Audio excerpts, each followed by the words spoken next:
کس که از او چرخ و هوا رقص کنند، جانها ز خوشی بی سر و پا رقص کنند. در گوش تو گویم که کجا رقص کنند.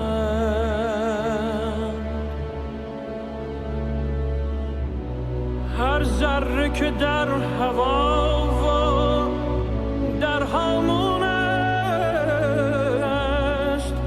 نیکو نگرش که همچو ما مفتون است. هر ذره اگر خوش است اگر محزون است، سرگشته خورشید خوش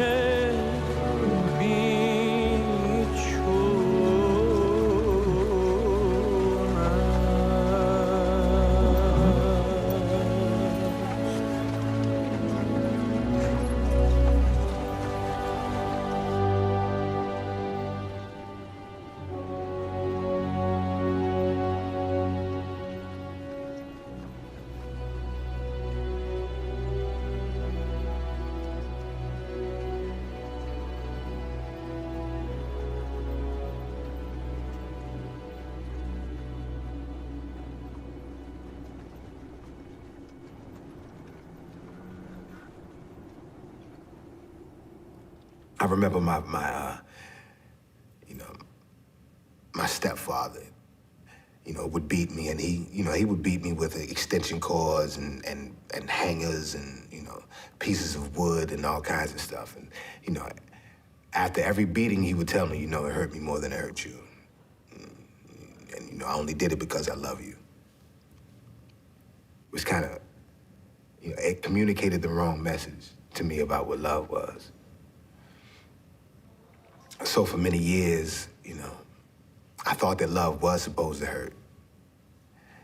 And I hurt everyone that I love.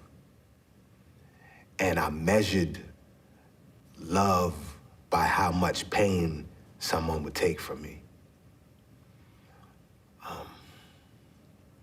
And it wasn't until I came to prison in an environment that is devoid of love that I began to have some sort of understanding about what it actually was and was not. And I met someone, and she gave me my first real insight into what love was, because she saw past my conditions and the fact that I was in prison with a life sentence for murder, and not only for murder, but for doing the worst kind of murder that a man can do, murdering a woman and a child. And it was Agnes, the mother and grandmother of Patricia and Chris, the woman and child that I murdered, who gave me my best lesson about love, because by all rights, she should hate me.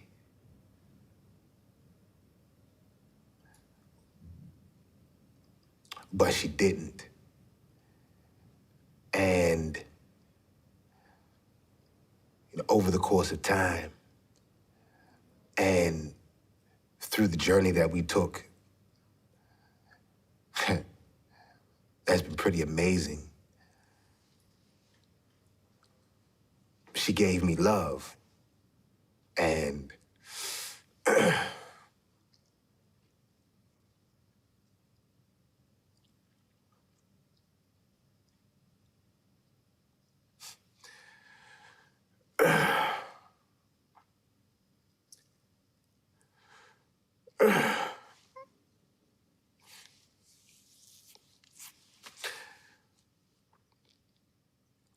she taught me what it was.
berre nga bero ninge kelo ka bochala ira ko da sai ne ninge ana ko yugo kizine kini alo shacho ko misiri dorena ama nga ge de tari nga berra ke kala tunga ni kundi be kalo lu she rezezo na re ko no mutat re do nya gasingon re de jingo da ke urungon re nya gasingon ira no raza na ke jodu manga ninge me no me ga ko da nga lu she nga ko to ina ko ana zo nga la yinta ko ana sa ne ke bumbumbe sisi re sa ne ke bumbumbe raman re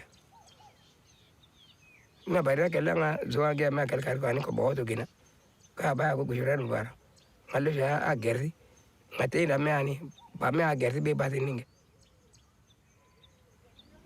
حتى من أول لحظة حملت فيها السلاح كان في نوع من أنواع الخوف، يعني الخوف موجود عند كل البشر، وخايف كمان إني أشيل دم أو كذا وهيك، أو إنه شيلت السلاح. أنا صرت يعني من معلم مدرسة إلى مسلح، بس في شيء أجبرني، يعني في مناظر أو أمور أجبرتني. لما أحيانا بيسألني إنه يعني أحيانا بتخطر بباله أفكار إنه بابا ليش الحرب هاي كلها ما بدها تنتهي؟ إنه بابا ليش أنت مثلاً تقتل العسكري؟ العسكري ما عنده أب وأم عم يستنوه وعم ينتظروا مثلنا. يعني بابا بقول له إيه مزبوط الكلام بابا. كان ليش بابا؟ بقول له بابا لأنه هو على خطأ وإحنا على صح. طيب ليش هو على خطأ؟ إيه بابا هو على خطأ، هو عم يقتل الأطفال، عم يقتل عائلات، عم يدنس المساجد، عم يقصف المساجد يا بابا. إحنا عم ندافع عن الإشي هذا. فإحنا بنحاول دائما الأطفال نبين لهم كل الأمور هاي، يعني إنه صحيح أنا حملت سلاح بس حملته في شغلات أجبرتني على حمله، ولا مو حب إنه أرتكب إنه أحمل دم على رقبتي مدى الحياة وأحس بذنب إنه أنا قتلت إنسان. لا، ما حد بيحب يقتل إنسان أو يلوث يديه بالدماء.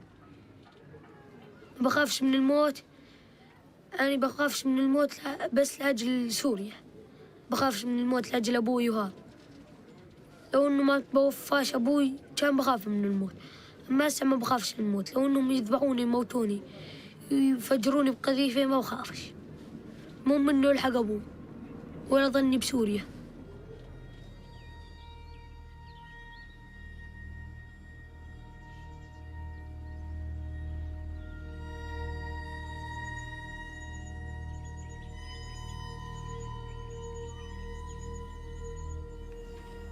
mu gihe cy'umwaka muri 1994 ikintu nibuka cyane nashobora kwibagirwa ni ibyo nabonye muri icyo gihe, uko umuntu yicaga undi, umuntu akaza agatema undi, kuko ikintu cyatuma ntabyibagirwa muri icyo gihe hapfuye umuryango wanjye mwinshi, bicaga abantu mbireba. Ikintu ntashobora kwibagirwa ni ukuntu umuntu yazaga agatema undi mbireba n'amaso yanjye. Ku ruhare rwanjye numva ari ibintu ntashobora kuba nakibagirwa, kuko ni ibintu byabaye mbona ko ari ikintu kidasanzwe, nkabona ko ntashobora kuba nakibagirwa icyo kintu.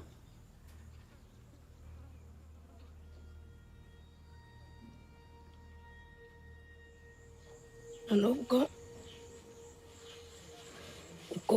mu gihe cy'intambara nyine nari ndimo mvuga ikintu cyambabaje cyane.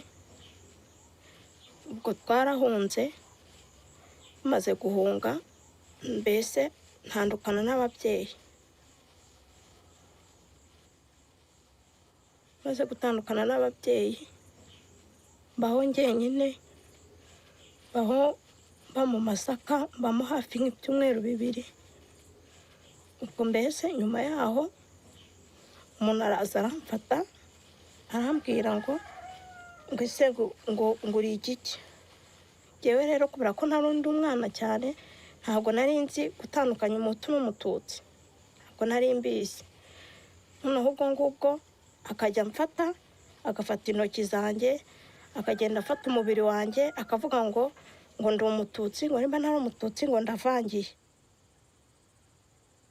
akajya abwira abo bantu ngo nibandase ngo bankureho noneho nkajya muga se murandasa munyica muranyicira iki kari nta kibi nakoze muranyicira iki noneho ngo nyuma yaho haza ubwo bararasa cyane amasasu menshi cyane maze kubasa amasasu menshi cyane ndirukanka noneho maze kwirukanka aho ngeze hose nkajya mbona ni imirambo y'abantu amaraso noneho ngeze aho ubwo nahise nicara ndavuga nti mana bibuka ushaka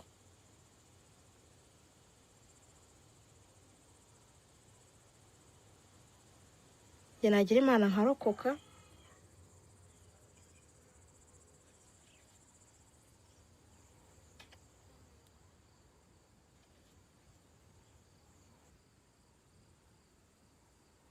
فت عنا على البيت طبعا لقيت الباب مفتوح مخلوع خلع وكان في برا حفرة ذاتين كانوا قنبلة فت يعني تلاقيت أبوي ممدد وأخوتي من وراه هيك لأنه أول ما فاتوا طخوا عنا بالبيت كان أبوي هو فتح لنا الباب وقال لنا فيش عنا حدا فيش عنا مقاتلين قالوا له طيب روح كانوا صافين إخوتي على الحيط وأمي قالوا له أنت روح صف معهم وهو بعده عم بفتل بلشوا إطلاق النار طبعا طلقات اجوا بظهره وقلب وبلشوا إطلاق النار على جميع إخوتي.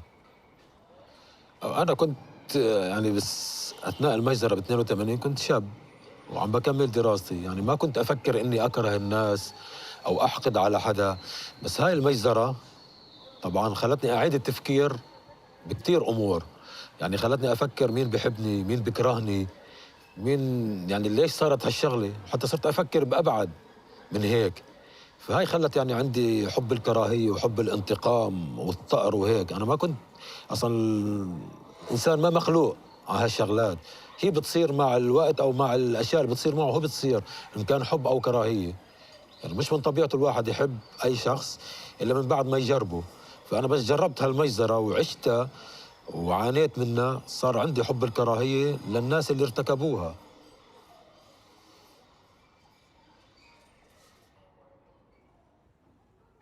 تقدر تسامحيني اذا انا قتلت بيك او خيك وما في قانون حسبني ما وصلك حقك بتقدر تسامحيني انت بتسامحيني اذا انا قتلت خيك بتسامحيني او بيك او امك اكيد ما راح تسامحيني نهائيا ما راح اسامح ولو بدي اقول رقبتي ما راح اسامح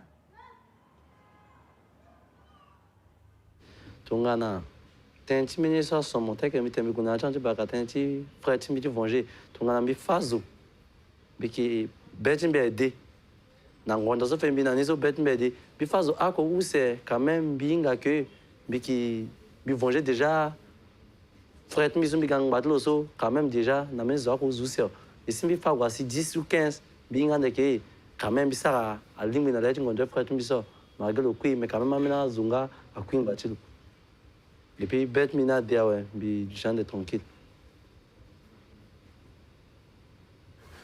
עד שערב אחד באמצע תקופת המילואים הובלתי כוח של היחידה שלי לתפוס מחבל מתאבד בכפר בפאתי שכם. ואחרי שהובלתי את הכוח היינו צריכים להוציא אותו וירינו על הקירות כדי שהוא ידע שאנחנו החזקים. ויצאה מהבית אישה עם ילדה לידיים וילדה קטנה לידה. היה 3 לפנות בוקר והילדה בבהלה רצה לקראתנו.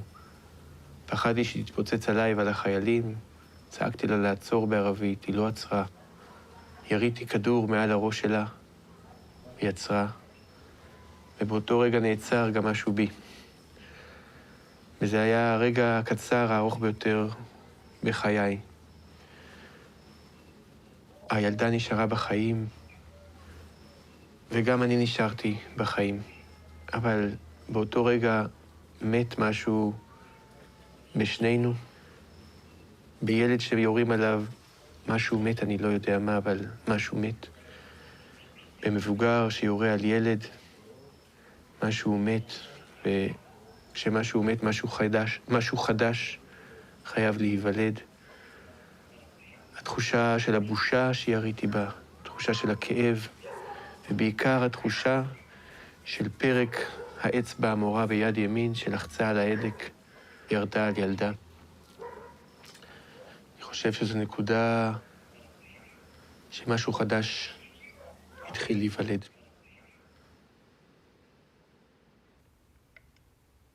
There was a moment, and the reason his face is always going to be with me. There was a moment when he looked at me, and our eyes kind of met, and at that moment, it was like everything else disappeared. There was no sound, and it was just two people looking each other in the eyes, and just for a moment connecting as like two human beings in an event that is beyond any of their control. But at that moment, he wasn't a terrorist, he wasn't an insurgent, he wasn't an Iraqi. He was a scared man, and he was asking me for help. From that moment on, the war changed for me. It became a little more scary, and it became a little more, I started to question decisions a little more. Because of that event, it put a face.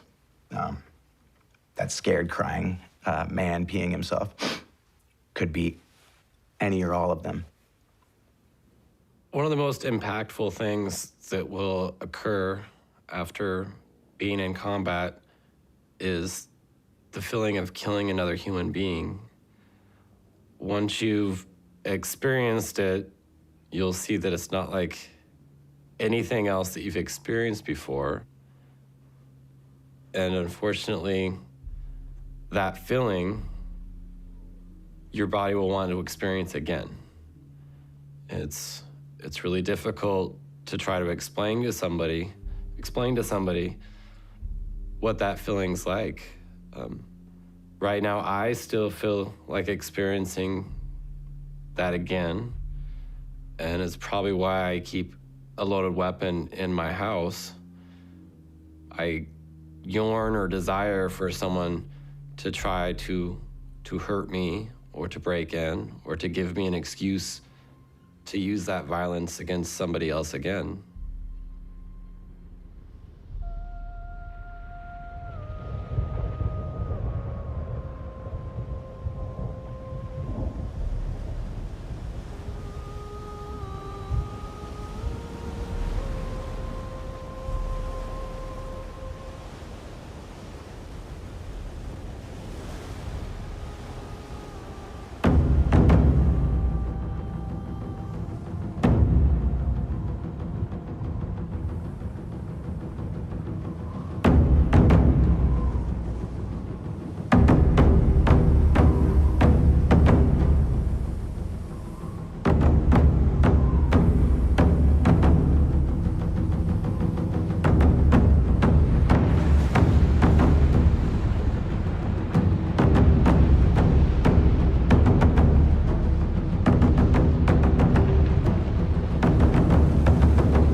the 16th of January 2007, an Israeli border police shot and killed my 10 years old daughter Abir in front of her school in Anata, where I live. She was with her sister and two other friends, 9:30 in the morning. In her head, in the back, from a distance of 15 to 20 meters, by a rubber bullet. Abir wasn't a fighter. She was just a child. She don't know anything about the conflict, and she is not part of this conflict. Unfortunately, she lost her life because she's a Palestinian. I'm an Israeli who lost his daughter to a suicide bombing on the 4th of September 1997. And I'm a product of an education system.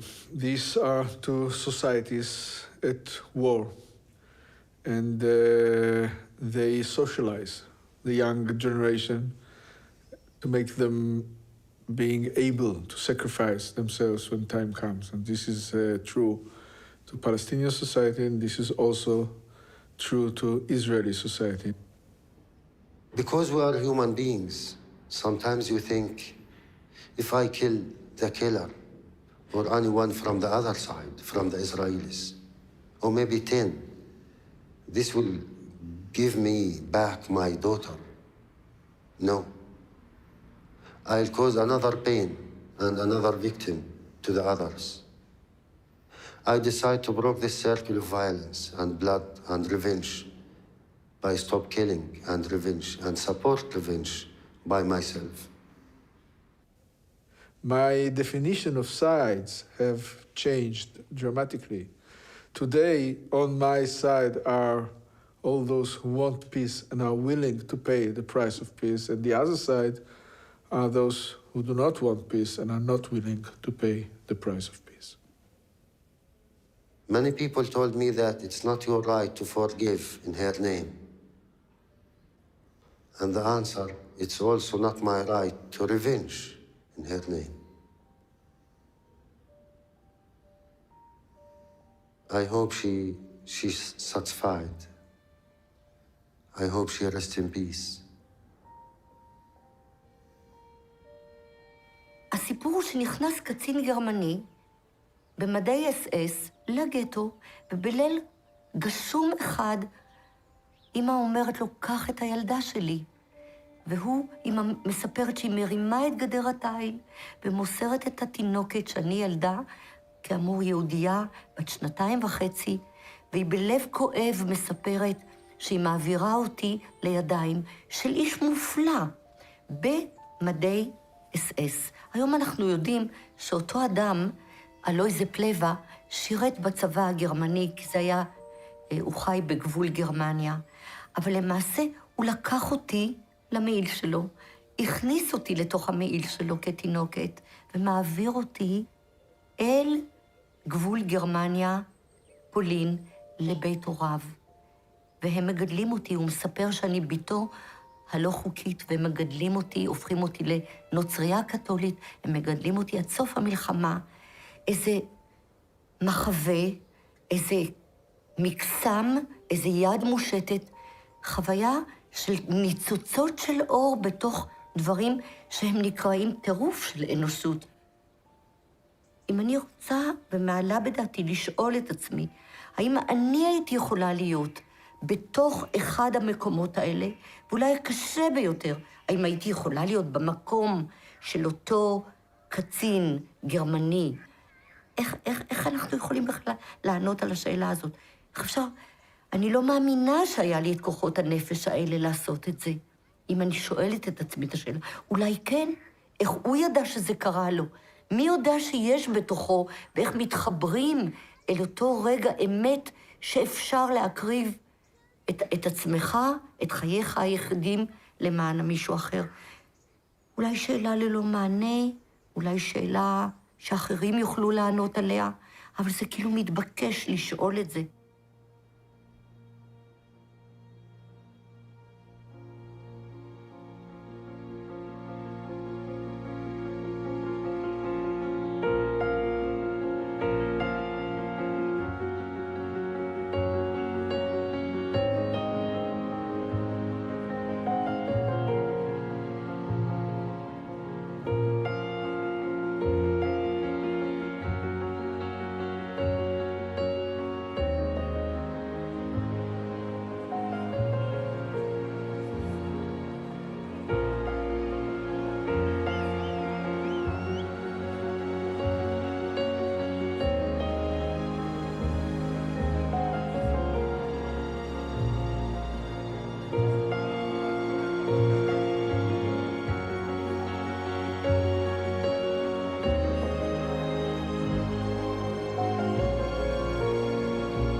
El amor, el amor es el origen y es el fin.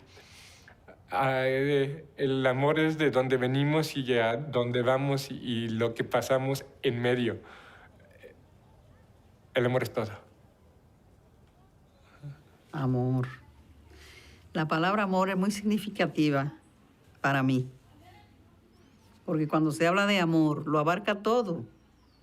Amor lo abarca todo, ¿verdad? Donde no hay amor, no hay nada. Estamos vacíos. O me siento vacía. Amor. Porque el amor es que llena el alma. Ok. Llevo 13 años con mi esposa. Una persona maravillosa. Somos de carácter diferentes. Creo que por eso nos concatenamos. Pero es para mí alguien especial. Es mi otra mitad, femenina. La quiero mucho. Tenemos un niño de 11 años. Puedo vivir sin ella, pero sin ella no puedo estar. ¿Entiendes? Creo que el amor es día a día. Se vive todos los días. ¿Entiendes? Y el amor es ese sentimiento que tú eres capaz de, como te expliqué, de transmitir y que te lo transmitan igual a ti. Mi esposa es una persona de un carácter fuerte, parece el guía de la familia, pero la quiero mucho. Es magnífica. ¿Ok? Pienso que el amor es ese sentimiento que buscamos y no todo el mundo lo encuentra. Yo sí. ¿Ok? Si usted no tiene sexo, usted en el amor va fracasando. Oiga bien, porque a través del amor viene el sexo. Si usted no tiene sexo, usted va fracasando. ¿Qué pasa? ¿Qué dice esa mujer? Dice, no, pero ven acá. Este hombre me da amor, me da sexo, me da amor, me da comida, me da ropa, me da todo, pero no hay sexo. ¿Y qué voy a hacer yo? Este hombre ni furipa. ¿Qué va a hacer el hogar? El hogar se va a destruir. Porque después del amor es eso. Y por eso viene el amor. De lo contrario, no hay nada. Sí. Sí. Sí. Ay, sí. Sí, señor.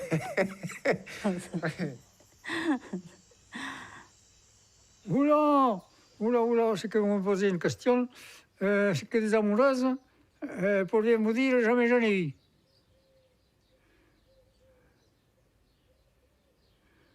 J'ai pas... C'est-à-dire que j'allais aux fêtes, mais j'allais pas au bal, parce que, pour vous dire la vérité, jamais je suis dansé. J'ai essayé, mais ça marchait pas. Alors j'ai abandonné.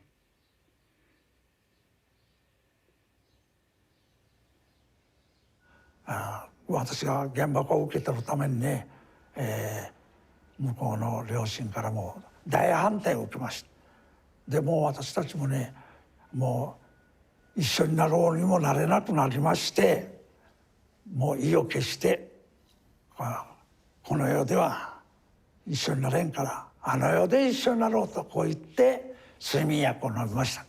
しかし運が良かったか悪かったか知りませんが、私が気がつきましてね、そして2人ともね、本当に泣いたんですよ。山の丘でね、我々はこの世では一緒になれなかった。あの世で一緒になろうと言ってもそれもできなかった。私たちの運命は悲しいじゃないかと言うんでね、本当に泣きました。まあそういうことがあったんですが、私も体の方も良かったり悪かったけれども、なんとか生きることができて、両親からも許しが出てね、7年半で私一緒になることができたんです。でまあそういうことでありますのでね、私らは何か苦しいことがあったら、あの時のことを思ったら我慢できるとこういうわけで、本当喧嘩をしたことも何もありません。je pense que quand on épouse quelqu'un tel qu'il est. Voilà, à l'instant T, on l'aime, il est comme ça. J'ai eu cet accident, j'ai plus de bras, plus de jambes. Elle n'a pas épousé un gars qui n'avait pas de bras et pas de jambes, quoi. Donc, mais elle a tenu le choc pendant un certain paquet d'années, quoi, un certain nombre d'années. Et il y a eu ce qui arrive à tout le monde, on s'est séparés, quoi. Il y a eu un divorce, et il a fallu que je redémarre une nouvelle vie. Donc, il a fallu 3 ans pour que je guérisse de cette rupture, 3 ans. Et au bout de 3 ans, je me suis dit, mais tu vas pas rester tout seul. Donc, on vit dans une époque formidable, je me suis inscrit sur Internet, sur un site de rencontre. Et au début, j'avais mis que ma tête, que la photo de la tête. Le reste était dans la pochette surprise. Pas de bras, pas de jambes, je ne l'avais pas montré. Et donc, effectivement, je rigolais bien sur Internet. Et à partir du moment où j'ai annoncé mon handicap, il n'y avait plus personne derrière. Plus personne ne voulait me répondre. Alors, j'ai annoncé mon handicap. Et un jour, j'ai rencontré Susanna. Et voilà. L'amour aussi, c'est possible. L'amour aussi, ça fait 8 ans qu'on est ensemble. Susanna avec ses 3 filles, moi avec mes 2 garçons. On a un chien borgne, 4 chats, un cochon d'Inde. Voilà, c'est une grande famille recomposée. Et ouais, tout est possible. L'amour a été là une nouvelle fois. Et on s'aime vraiment très, très fort. Donc, c'est ça qui est cool. وقت ما قررت طلق وأصرت على القرار طلع زوجي على بيت أهلي وفات على البيت، كان الباب مفتوح، فات على البيت ضربني بالسكينة. وهو هذا كان يمكن أصعب موقف بمرق عليه بحياتي، إنه أنا عن جد شفت الموت قدام عيوني، بس كمان كان كابوس. ما صدقت إنه فكرت إنه كان يحكي حكي، بس إنه يعملها ما كنت أتخيل مهما كانت صارت. يعني إنسان حبني وحبيته وعشت معه 10 سنين وبيناتنا أولاد، فما صدقت. قلت له شادي، اسمه شادي. ثواني كان صار ضاربني كم سكينة واعتبرت حالي حموت. يعني إنه بصراحة تشاهدت وقعت بأرضي. صار بعدها مشكل سريع، طلع خيي على الصوت وهيدا. الصدمة الثانية اللي كانت أنا بعدني سامعة الصوت، مش غايبة عن الوعي كتير. الصدمة الثانية إنه بنتي فاتت على الصالون، على الغرفة اللي أنا كنت مقتولة فيها، طلعت تصرخ ماما ماتت، ماما ماتت. هاي كانت يمكن أكتر أصعب شيء بتمرق بحياتي، إنه أنا أحس إنه بنتي. فوت على المستشفى غرفة العمليات وأنا أقول له للدكتور بنتي بنتي.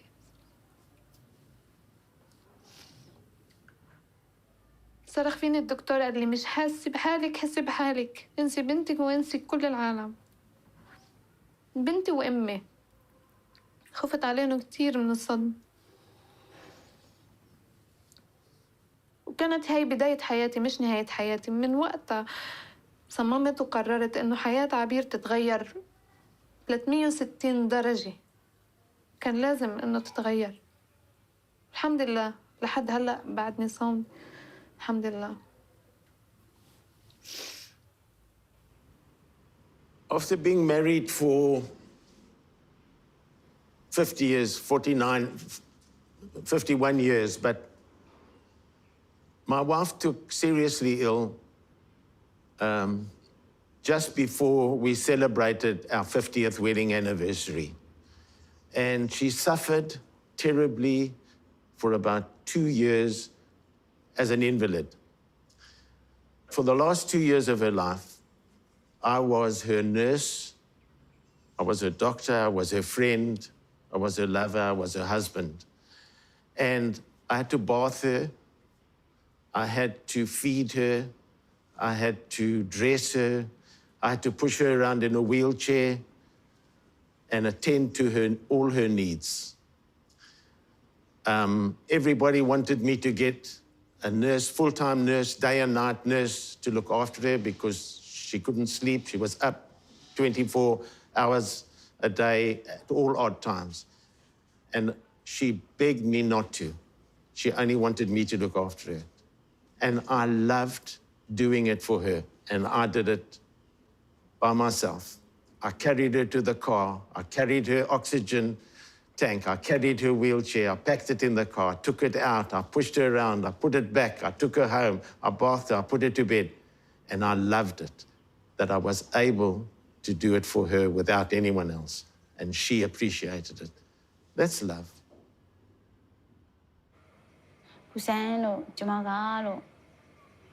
Pusay, Pusubo, Yuyamu, Jama, Ayanlo, Chimarero. ကျမကိုပြီးမှအဲ့လိုမျိုးမပြောပါနဲ့လို့အမြဲတမ်းချွတ်ချွတ်တတနဲ့ဖူးစင်ဖြစ်စေခြင်းနဲ့ဟာကိုကျမကိုအမြဲတမ်းတိုင်ပင်ပါလို့ကျမဘာလို့နေလဲဘာအားနေနေလဲကျမရဲ့အားနေချက်ကိုလည်းအေးဆေးဆေးကျမကိုပြောပြပါလို့ဖူးစင်စိတ်ချမ်းသာအောင်လည်းကျမ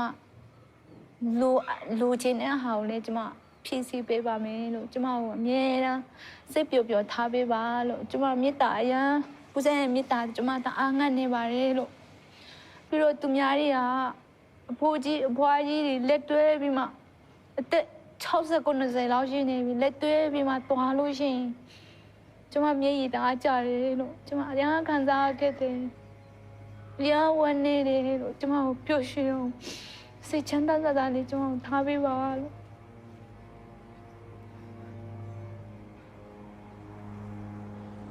अल्फ अल्लाह चंबे दी बूटी मुर्शद मल विच लाई हूँ नफी असबात दा पानी मिलया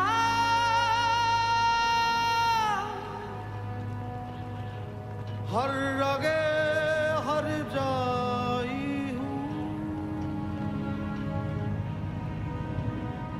अंदर बूटी मुश्क मचाया पत्ते जान फुलते आई हूँ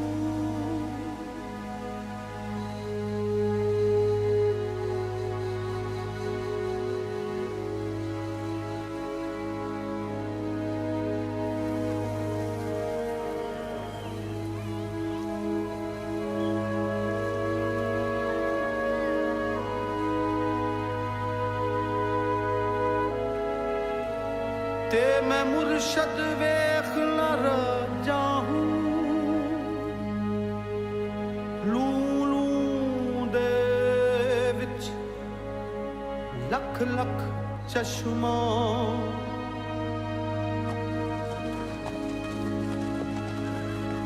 लू लू दे विच लख लख चश्मा एक खोला एक कच्चा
Ah no, io non avrei mai pensato e non mi sarebbe mai piaciuto essere un uomo.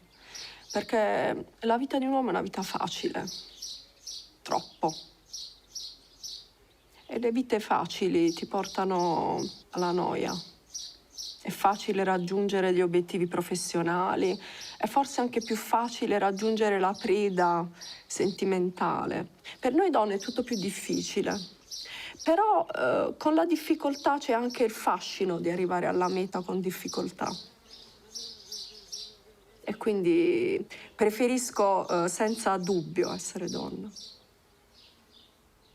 Eso es impotencia lo que siento cuando alguien piensa, es más, llega alguien, alguna mujer más bajita al kiosco y hay algo alto y me dice, ay, a ver si viene un hombre y lo coge. Me cago en 10, un hombre va a venir, pega un puñado y pega un salto. Teniendo yo 2 manos, a mí me va a hacer falta un hombre. Cago en el escopetín. Me da mucho coraje, me da mucha rabia. Esa es mi... No me gusta que las mujeres... No me siento bien cuando intentan discriminarme por ser mujer. Esa es la rabia o ese es el punto que yo más me toca y más me molesta.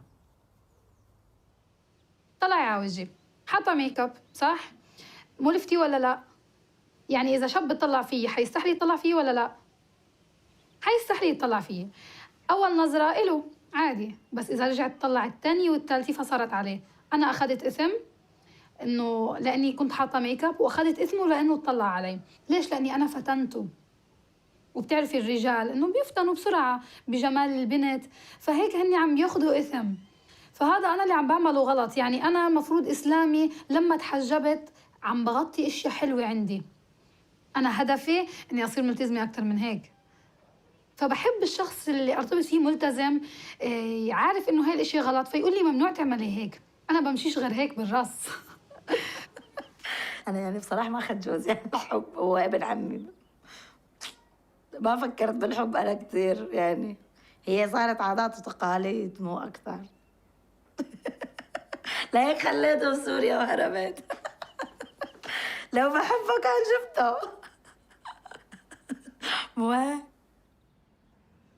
Ahora me siento libre porque puedo hacer diferentes cosas sin medir el tiempo. Además, estoy divorciada. Perdón. Disculpe.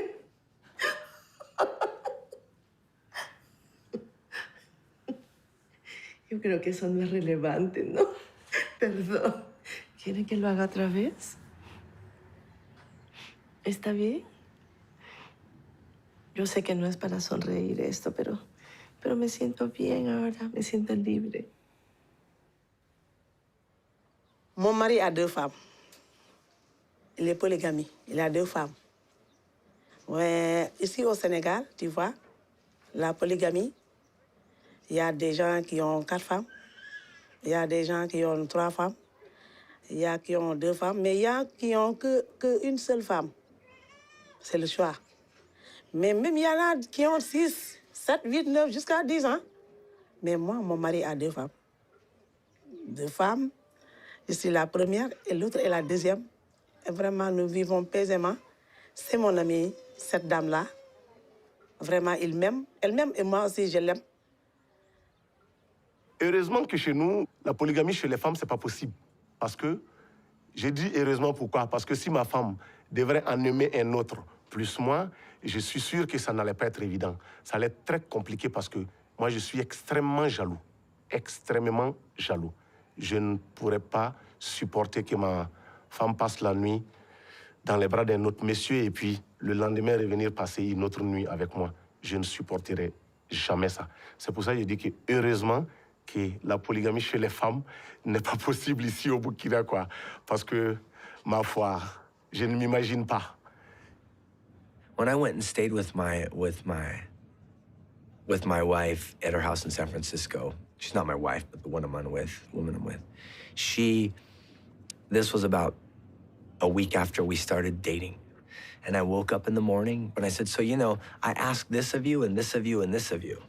And, you know, you're hesitating. But like the woman I'm with can't have a list of no's. Like it's got to be pretty much all yeses or we don't have a relationship. I mean, that's just where I'm at. And it took her about a month after I pointed that out to her to realize that these no's could not exist.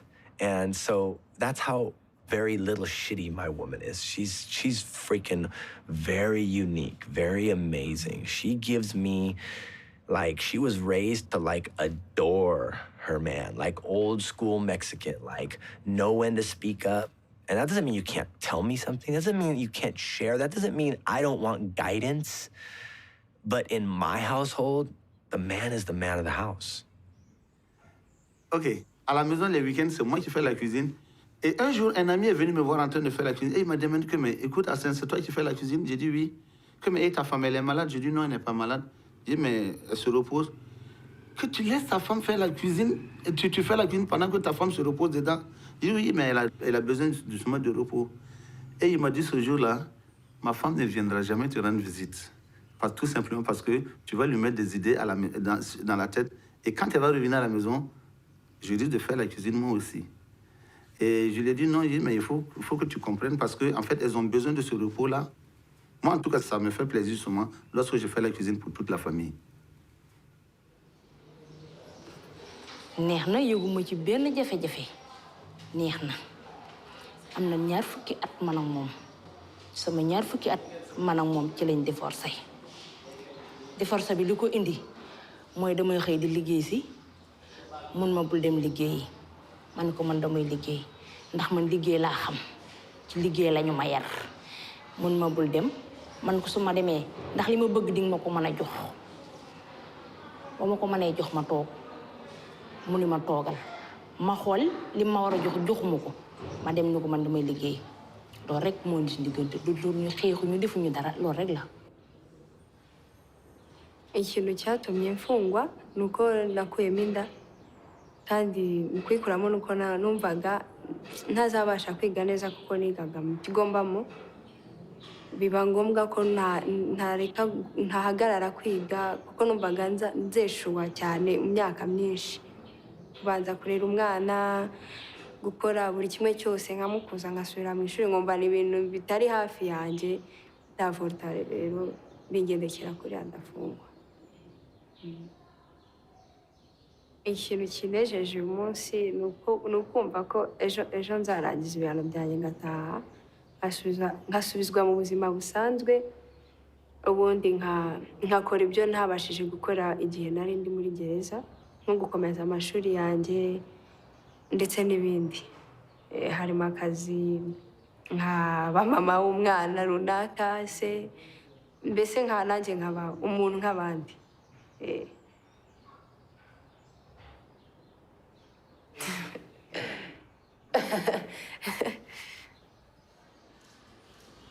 Man sama jëkkër papa bu may njëkk a tëddee boobu maa ngi am entre 11 ans 12 ans yooyu rek boobu daa bàyyi tam ba sama yaay daal di dem tukki mu woo ma mu ne ma Kaja kaay nettoyel ma télé bi ci néeg bi ma dugg di nettoyer dina ci la ma jàppee taf sama gémmiñ tëddal ma ci lal bi su ma nee damay yuux mu ne ma soo yuuxoo rek dinaa la rey ma daal di noppi ci la ma violé pare mu ne ma noppil nga dem te bu ko wax sama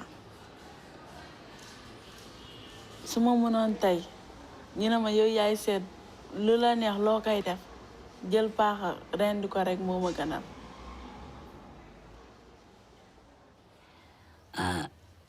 Labong kay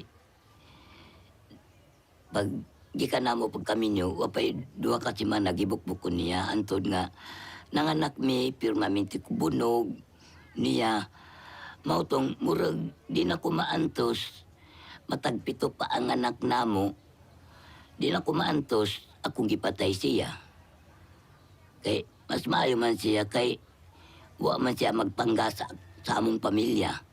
Ako nagpangkama ko sa akong pamilya, sa akong mga anak. Mautong akong gikon siya.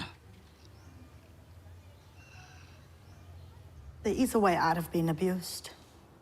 For me, it was tough because I used to have the worst abuse. I would have a gun put to my head and get told to go on my knees and beg for my life.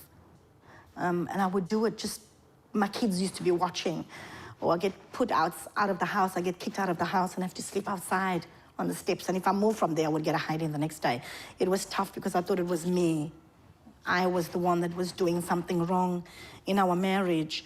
And one day, I went to work and I was sitting in my office and I thought, I closed my door. I can remember that day very well. I closed my door and I cried. I had just been battered the night before, and I thought I needed to move on. And one particular woman came and knocked on my door and she said, "Can I come inside?" And I said, "Yeah." And she said, "I need to talk to you." And you know, we had this conversation about the abused woman. And I said to her, "I'm not being abused." And she said, "Tanisha, yes, you are. It's all over your face, but people won't see it because I always, like I said, love to smile." And then we spoke about my kids. And, you know, when I started talking about my kids, those were the most important thing of my life. And I thought, if I don't move on out of here, I'm either going to be dead or my kids are going to be dead. So I need to move on. I need to do something. And I went home that day and I said to him, "I'm leaving." And I think Mark got a bit of a shock because he didn't realize that I was leaving. And he said, "No, you'll never leave me. You will never leave me. You love me too much." And I said, "Well, you know what? That's what love is about, leaving." And I gave him two choices, and I only gave him two choices. I said to him, "You either go for counseling or I leave." And you know what? Today he's a better man. He's never lifted a hand up for me ever since the day. That's about 9 years ago. So 9 years ago, I was still an abused woman. So...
I am gay.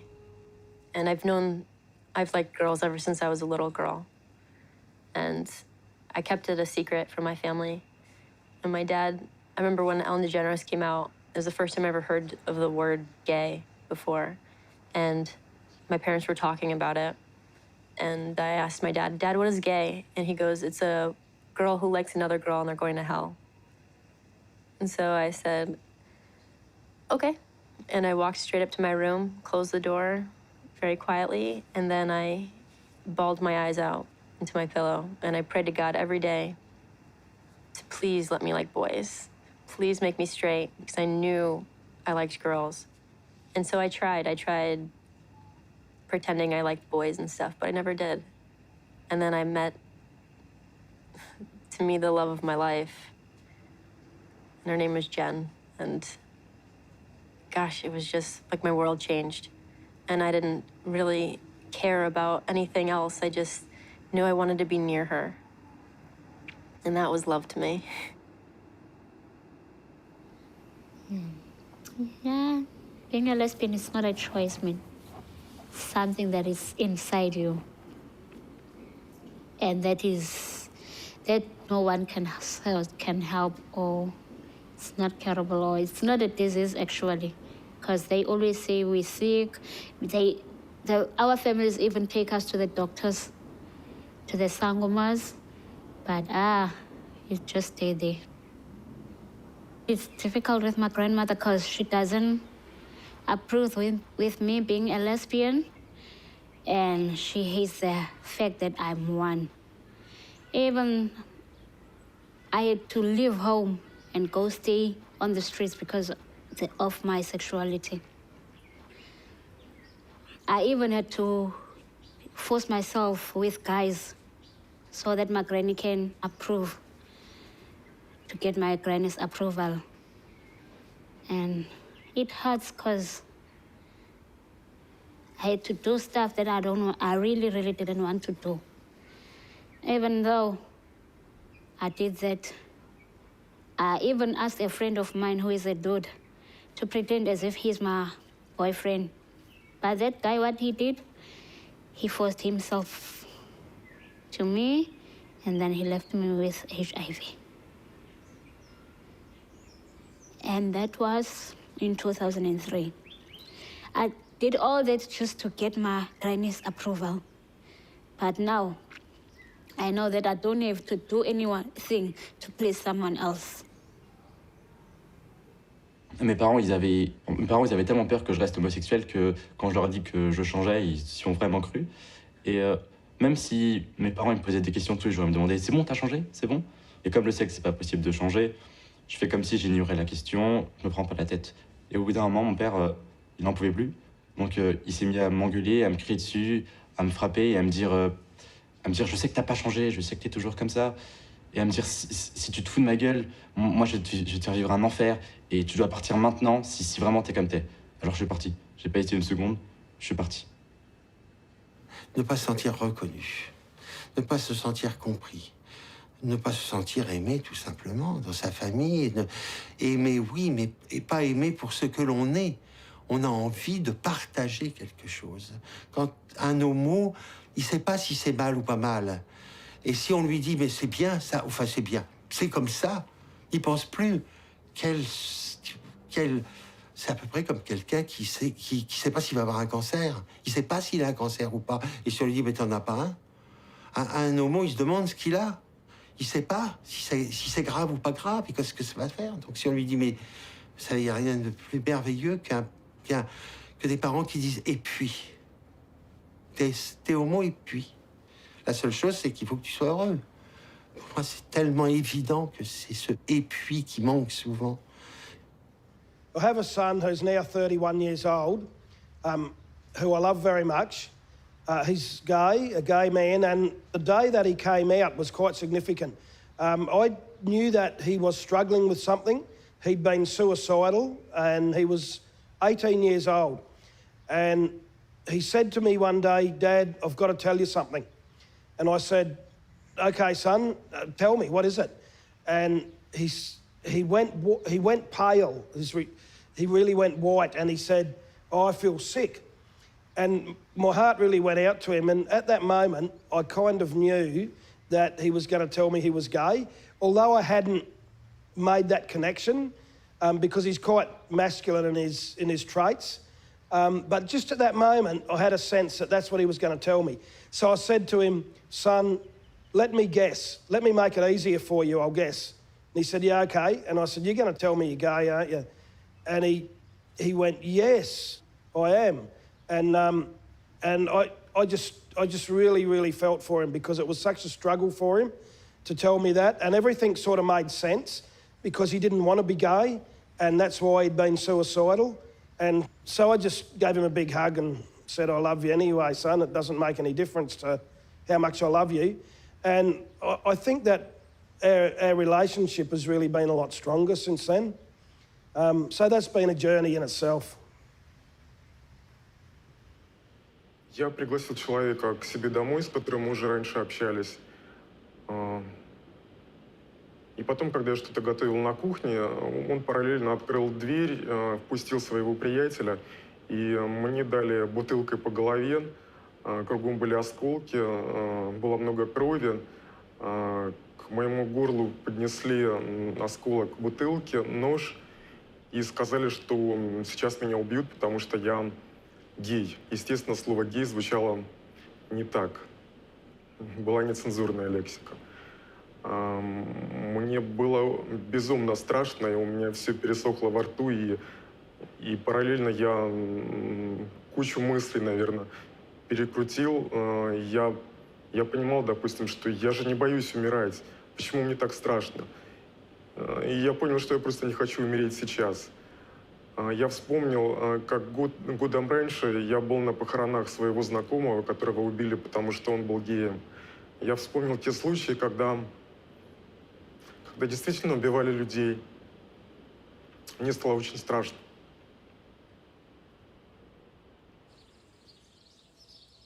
C'était en 2009, un ami homosexuel comme moi. Et lorsque ce dernier là est décédé, on l'a enterré dans le cimetière de son village. Mais l'imam de ce quartier, il a rassemblé les gens des jeunes du quartier.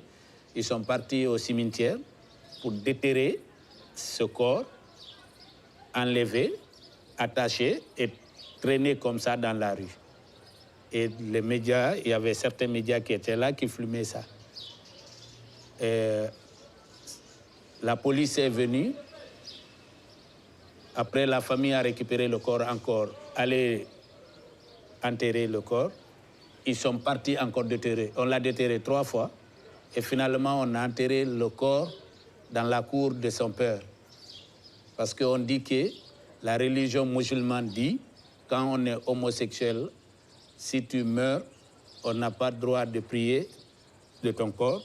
On n'a pas le droit de t'enterrer dans le cimetière musulman. C'est ça qu'il disait. I'm a gay man from Lebanon, and we have no rights over there. And we have no rights in the Arab world in general over there. And I think what I can do more is what I've started to do is, I think I should come out even more. I am out to my parents, I am out to my friends, I am out to my work, but I think I want to encourage other people like me, which have nothing to lose. Because I have a salary, because my mom, it's proven with time, it took a time, but she's gonna love me anyway. Now, she knows my boyfriend, she loves me for the way I am, my dad as well, my friends as well.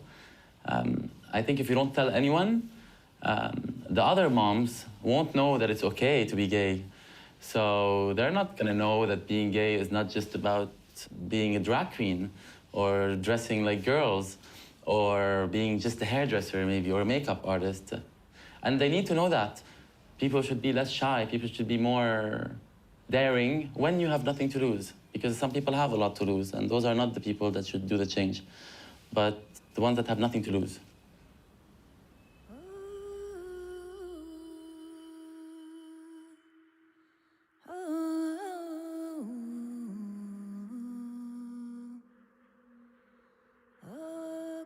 tegalkan watsari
In Iraq, one of my friends was hit with a car bomb in front of me, and I chased after the triggerman with my squad, with one of my teams.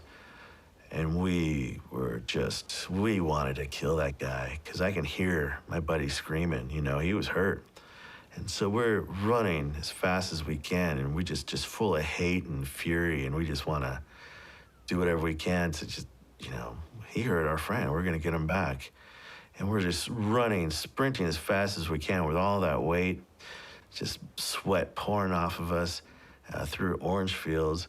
And then we get to a clearing, and yeah, it hit me. I mean, the blue sky. It was an old man in a white robe and a child just tilling a field, you know, and that just bring me back to reality. I'm like, what am I doing, you know? I'm a human being. I'm not, you know, not some instrument of what, revenge, I guess. I don't know. I mean, it's just like you stop and you're like, just people doing people things here where I'm supposed to, you know, where all this violence is happening, and you stop and you're like, I don't know, makes you human again, you know? So yeah, the nature, the beauty of it, it all can, you know, break that spell, I guess. يعني لما بشتغل بالأرض، يعني سبحان الله هي اللي بتعطيكي بصمت. يعني ما بتحسي فيها إنه والله ضاجة منك أو بتسمعك كلام أو كذا، فبتشتغلي فيها أنت بتعطيكي بصمت، وبتعطيكي على قد ما بتشتغلي فيها، على قد ما بتخدميها أنت، هي كمان بتخدمك على أحسن وبصمت بدون أي ردة فعل منها هي. وجميل جدا وممتاز إنه الإنسان لما بيشتغل أي شغلة وبيلاقي ردة فعله وبيلاقي إنتاجه إنه ظاهر له، بيتناوله إيمتى ما بده بأسهل طريقة ممكنة. هي الشعور الأجمل يعني. Quando a gente vai pegar a base de feijão para apanhar e quebrar a espiga de milho, oh, que é uma alegria. Eu mesmo amanheço o dia e digo, já no meu roçado, buscar meu colo de feijão e minhas espigas de milho para mim comer. Aí ganho o roçado, quando eu cheguei é feijão, maduro, é seco, é milho, oh, a alegria. A gente fica, parece que fica, aquilo, a alegria é tão grande que a gente chega no roçado, chega a dar vontade da gente ficar ali em pé, que é bonito. Um roçado de milho, um roçado de feijão é bonito, mas cada vez a gente fica mais corajosa.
አሁንም ምንም ነገር ለኔ የለኝም።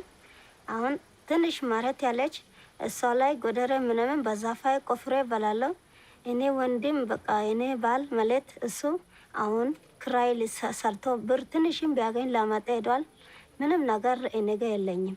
በቃ ቤት ውስጥ ያለችው አንድ ዶሮ ብቻ ናት ያለች። በሷ እንቁላል ከጣለች ወስጄ ሽጬ በሷ ጫው ምናምን ቤት ያለውን አመጥቼ በልቼ አድራለሁ። በቃ ከብት ምንም ነገር እኔ የለኝም። 2014 zany dia nisy avandran'ny sio zany tety zany tena namotika be mihitsiny a dia maty daholo. Dia nefa ny raha eritreretina zany ny zavatra ny dépense ny resaka lany rehetrarehetra atao zany dia betsaka. Dia nisy ny atao hoe zany hoe vidianana masomboly, vidianana zezika, tsy voaverin'le ovy, tsy voaverin'le vary. Dia mahatsiaro zany ny tatsafa tena mahatsiaro tena hoe mangiry fito tena tsy ampy. Dia azo lasaina hoe zay zao ohatrany hoe azo lasaina hoe olona tsy ampy sakafo zany ne sady noana e. Raha izany no tantaraina eto fa nefa moa zany toko azo tantaraina zany hoe noana zany. Oui, eh ben, ça que moi-même Joseph, estima Joseph me dit, l'avait me fini dans le pays, peut-être, et la pluie pas tombée, pour le monde t'a metté en bâtiment, pour Taïwan pour vivre à madame moi petit tout. Alors, et bon, moi, pas de bois, dans la région encore, pour tout comme ça, ou à rentrer, ou pour le faire, ou à besoin de petit bois pour acheter, pour faire un sac charbon. Ou que doit faire journée là, des jours, ou pas gagner pour manger, pour bailler si moun a créé dans le pied. Et ou pas besoin un monde paraître pour dire, ben mon cher, mais ça pour, qu'est-ce ça pour payer d'eau dans le pays. Ya, c'est couché tout le monde a couché pour nous mourir parce que ça l'avait fini. Ou tout couché là, ou tout là, ou pas gagner pour bailler si moun. Ou pas gagner pour bailler, ou pas gagner moun à baou. Eh ben, ou tout couché au mourir. Et ça, elle l'avait fini. Déjà, là, vous fini, déjà. Ah, vous pas qu'on bête pour vendre. Oui. Oui, là, vous fini net. Oui.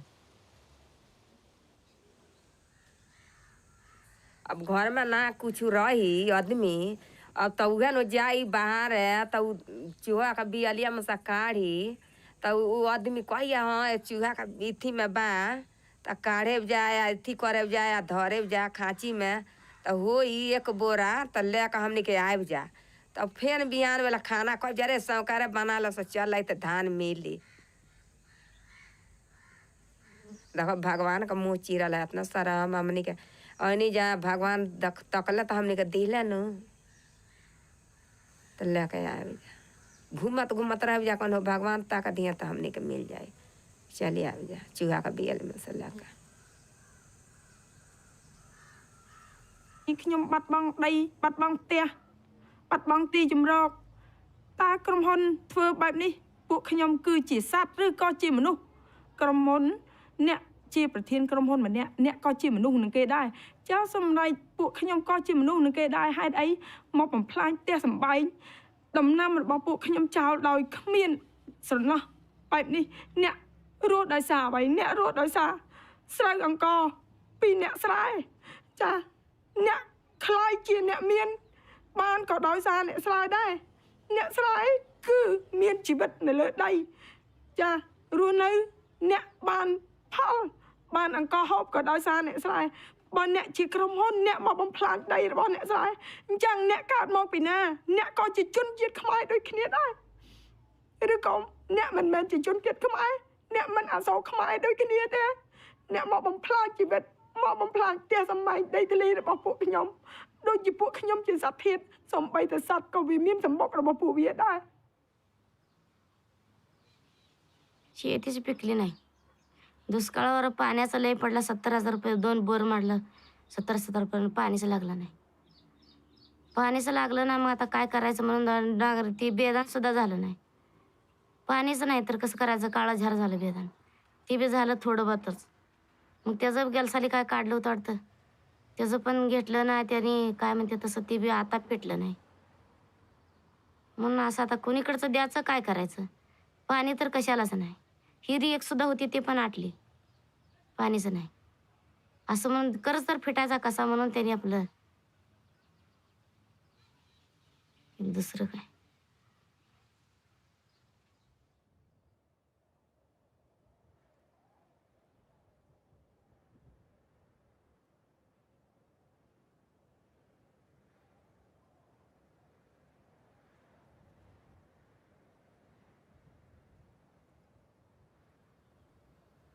This year, I was covering a very severe drought in Western Maharashtra, in this country. And on the one hand, I was looking at people, facing destitution due to a water crisis. On the other hand, I was looking at multi-storied buildings coming up with a swimming pool on every floor. We're not talking about buildings with 3 floors or 4 floors. There is a plan for 2 twin towers in Mumbai, even now under construction, 37 floors each, which means there are 74 swimming pools. It's a twin tower. And then I went and looked at who are the people doing the construction? Who are these laborers? All the laborers were landless laborers and marginal farmers who had left their villages as refugees of the water crisis, and they're in the cities building our swimming pools. The sheer humiliation of it, the sheer injustice of it. I think the fastest growing sector in India is not software or IT, it is inequality. So yeah, it makes me furious. It is completely unacceptable to me to see how closely the affluence of the few is tied to the misery of the many. That's unacceptable. ऐसा नामी का नेताजी करी जे हमरे का आदमी बना दी, नहीं तो हमरे का भूखन मर जाब जा। तब सरकार का तब दोष आई, नेता लोग का जो दोष आई, जब हमरे का 72 बिनु, बिछौना बिनु, बर्तन बिनु, हमरे का मुँह तानी जा, जाने हमरे का कलपता नहीं जा, अन्न बिनु कलपता नहीं जा। हमार लड़का मुँह तारा सन, हमरे का घर नहीं खे, दुआर नहीं खे, ना हमरे का खेती बा, हमरे का देश तक उधारी फौड़ा चला के ले खाता नहीं जा। ओ में ले खाता नहीं, में हमरे का एक बार खाता नहीं, एक बार हमरे को उपास करता नहीं जा। हमरे का क्यों सुनवाया नहीं के? सरकार का सुनवाया बाने, सरकारों सुनवाया नहीं की। सरकारों अपना खतरा बानी, गरीबों खतरा हमने खतरा नहीं की। सरकार हमने के इतनी नेताजी लोग आकर द्वार पर हमने के देख ली, जे कैसा नौकरी के घर बा, द्वार बा, का खाता रे सा, का पिया तारे सा, चटनी रोटी खाता रे सा, नून मरचा खाता रे सन, पटाई रहता है सब अपना घर में, गुटियाई रहता है सन, 72 बिनु, ओढ़ना बिनु, बिछौना बिनु, केकरा आगे रोई जा, नेता लोग आगे रोता नहीं जा।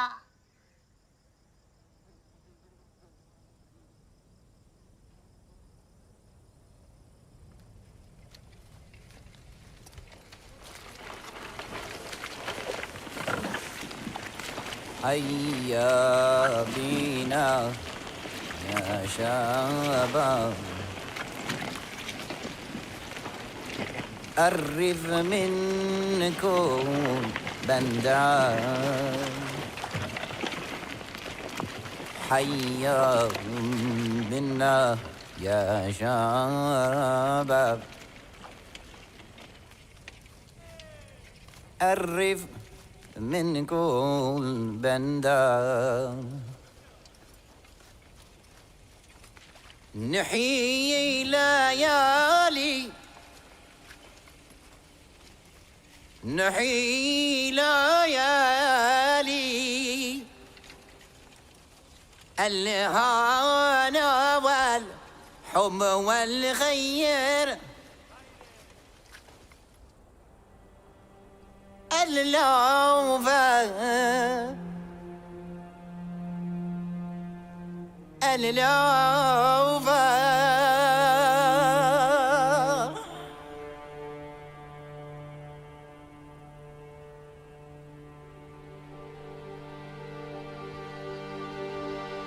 نحيلو ياني الهانا والحب والخيال النوفا النوفا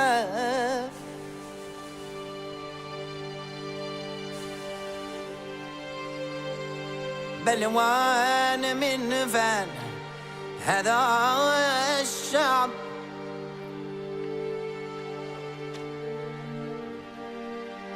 من آخر حمياه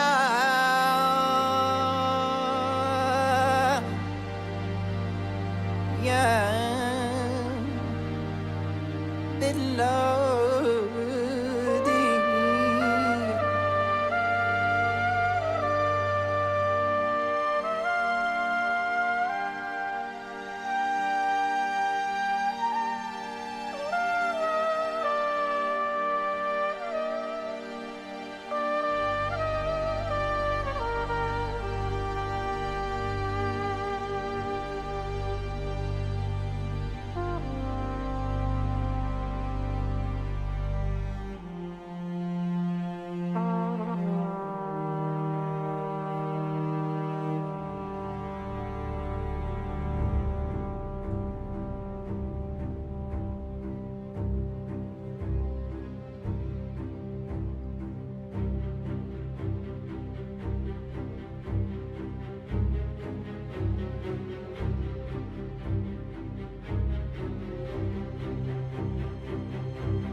আমি একজন বাংলাদেশি মানে গার্মেন্টস কর্মী হিসাবে যেটা আমার কাছে সবচেয়ে মানে অগ্রহণযোগ্য সেটা হলো যে যখন আমাদের কোম্পানির ওনার বা আমাদের মার্কেটিং সাইডে যারা আছে তারা যখন বাইরের সাথে প্রাইস নেগোসিয়েশনে বসে একটা কোনো বিষয় নিয়ে, তো সেই ক্ষেত্রে যখন দেখা যায় যে অন্যান্য দেশে যখন তারা প্রাইস নেগোসিয়েশন করে বাংলাদেশের সময় সব সময় চিন্তা করে যে এদের প্রাইসটা একটু স্লো হবে।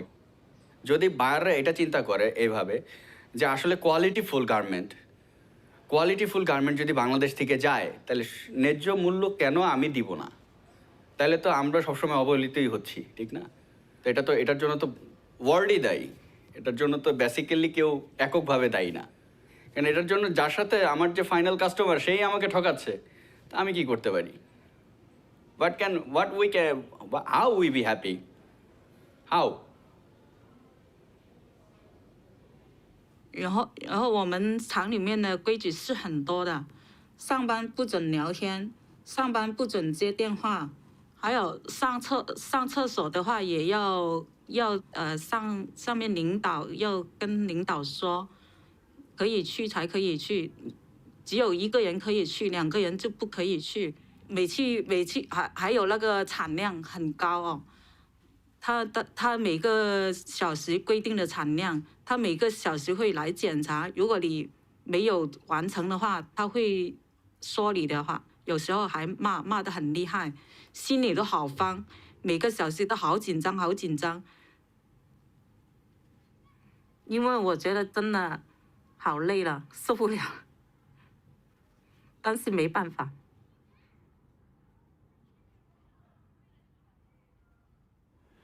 Moi, pour ma part, quand j'ai commencé à monter sur les véhicules, je montais les pédaliers. Et donc, pour monter les pédaliers, il fallait que je prenne ce pédalier qui faisait environ 5 kilos. C'est pas énorme hein, pour quelqu'un qui fait du sport tout le temps. Ça va, quoi. Mais en fait, ce pédalier, il fallait passer au-dessus de la voiture.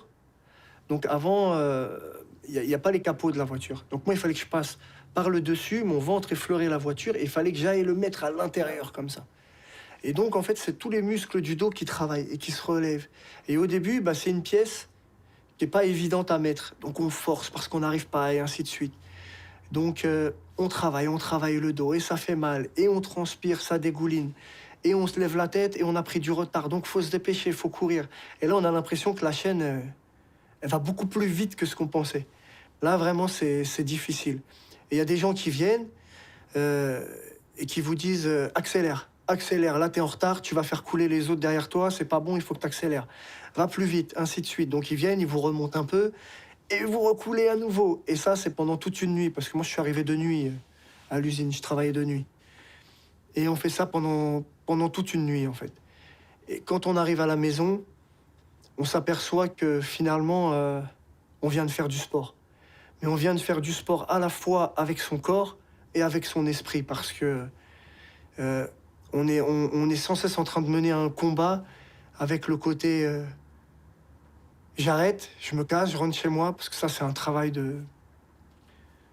d'esclave où je lâche pas et je continue, il n'y a pas de raison, il y en a qui arrivent, pourquoi moi j'y arriverai pas? Moi pour ma part j'ai continué, mais pendant un mois, quand je rentrais chez moi, j'étais obligé de mettre un oreiller sous mon ventre, tellement physiquement mon corps tenait plus, quoi. Une personne qui travaille honnête n'est pas riche. Je parle d'une personne qui travaille dans ce genre de société, qui n'a pas hérité d'entreprise, qui a fait juste tourner des millions d'euros dans une entreprise. Pour moi, ces gens-là, ils ne travaillent pas. Ils sont derrière un bureau, ils font des signatures, c'est pas des travailleurs. Si ça se trouve, c'est autant des voleurs que moi. C'est sûr et certain, même, j'en suis sûr. Pour moi, quand vous me dites travailleur, pour moi, c'est quelqu'un qui se lève tous les matins, qui va vraiment faire du travail, quoi. Personnellement, je connais personne de riche. Je connais personne de riche. Pourtant, j'ai regardé, moi, j'ai ma mère, elle s'est levée tous les matins. Et aujourd'hui, elle a 40 ans passés. Elle n'est pas riche. Elle a travaillé toute sa vie.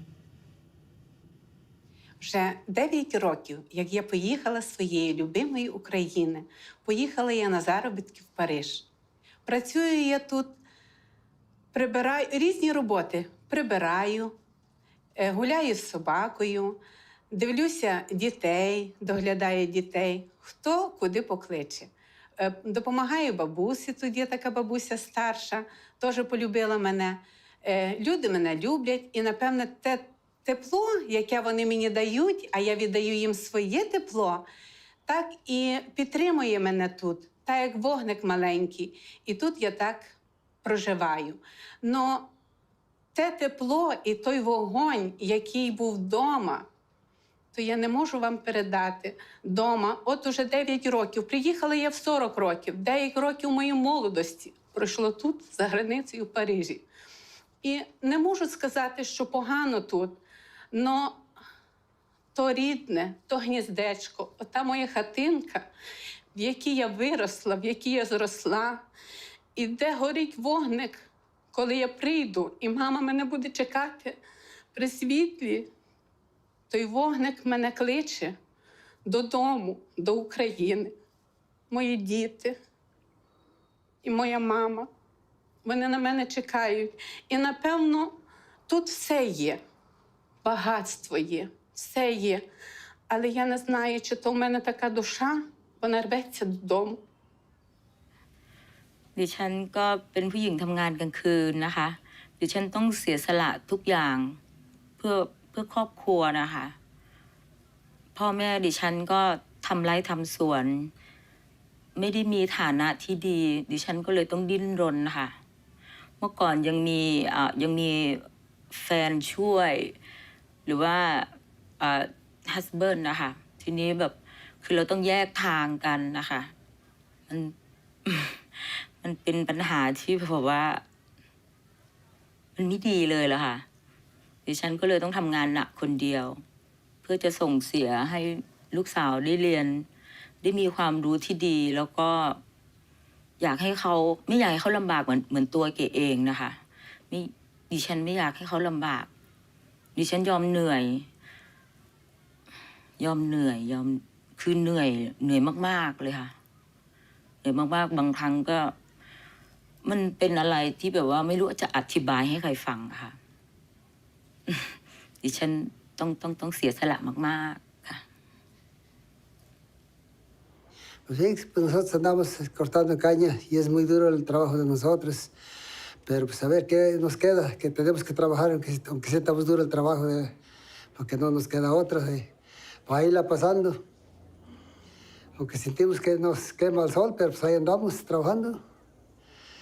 Tenemos que echarle ganas para que tengamos que comer, si no, pues no hay nada para comer. Το σοκ της απόλυσης ήταν πολύ μεγάλο και περισσότερο μεγάλο ήταν το σοκ που δεν μπορούσα να ξαναβρω δουλειά. Ξέρεις, εγώ δούλευα 27 χρόνια περίπου. Όταν αναγκάστηκα να γυρίσω πίσω στη μητέρα μου, αισθάνθηκα, το πρώτο μου συναίσθημα ήταν ταπείνωση, δηλαδή είναι αυτό που σε κάνει και σε καταρακώνει. Σιγά σιγά αυτό η καταράκωση πήγαινε όλο και πιο κάτω, σε έστανε και πιο κάτω, πολύ κάτω. Σε αναγκάζει να λες ότι ωραία, είμαι 47 χρονών, τελείωσε η ζωή μου, αυτά είχα να δώσω, δεν έχω να δώσω τίποτα άλλο. Και αυτές οι σκέψεις σε κάνουν να μην θες να βγεις έξω από το σπίτι σου, να μην θες να μιλήσεις τον ίδιο, να πηγαίνεις να βλέπεις τον εαυτό σου στον καθρέφτη και να λες ποιος είσαι ρε μαλάκα. Τι κάνεις, τι προσφέρεις σε αυτή τη ζωή, γιατί ανασένεις, γιατί να βλέπεις τον ήλιο εσύ, τι είναι αυτό που σε κάνει χρήσιμο μέλος σε αυτό το μπουρδέλο εδώ που ζεις, τι είναι, γιατί αναγκάστηκες να πας στα 47 σου χρόνια στη μάνα σου, γιατί φοβήθηκες να μείνεις στον δρόμο, ναι φοβήθηκα να μείνω στον δρόμο, αυτή η ταπείνωση μετά γίνεται οργή. Γίνεται οργή γιατί θες να ξεσπάσεις σε κάπου και δεν ξέρεις πού.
जब पाकिस्तान से मैं निकला था तो जैसे हालात थे वहाँ पे कि स्पेशली मेरी वाइफ को भी पता था कि जैसे हमारे हालात हैं उधर मैं अपने बच्चों को सपोर्ट नहीं कर सकता था, अच्छी तालीम सेहत नहीं दे सकता था। उसकी कुर्बानी है मेरे लिए, मेरी फैमिली के लिए, मेरी भी कुर्बानी है, मेरी फैमिली की भी कुर्बानी है कि उन्होंने मुझे इजाज़त दी कि मैं बाहर जाके कुछ ऐसा कर सकूँ कि कम से कम अपने बच्चों को तालीम दे सकूँ, अच्छी सेहत दे सकूँ और उनकी वो तमाम बुनियादी ज़रूरियात को पूरा कर सकूँ। और जिस दिन मैं पाकिस्तान से निकला था वो दिन नहीं भूलता। मेरे दोस्त थे मेरे साथ, कुछ मेन गेट से मेरी अम्मी आई हैं, बाहर निकली हैं, उन्होंने मेरा बेटा उठाया था वो गोद में। तो मैं जब गाड़ी में बैठा हुआ था तो मेरा बेटा उन्होंने मेरी गोद में ला के रखा था।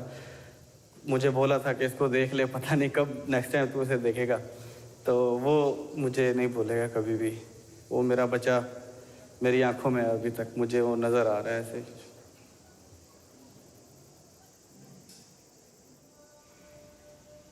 Corruption, c'est ça qui mine mon pays. Il y en a tellement de corruption. Moi, j'ai un niveau CAP.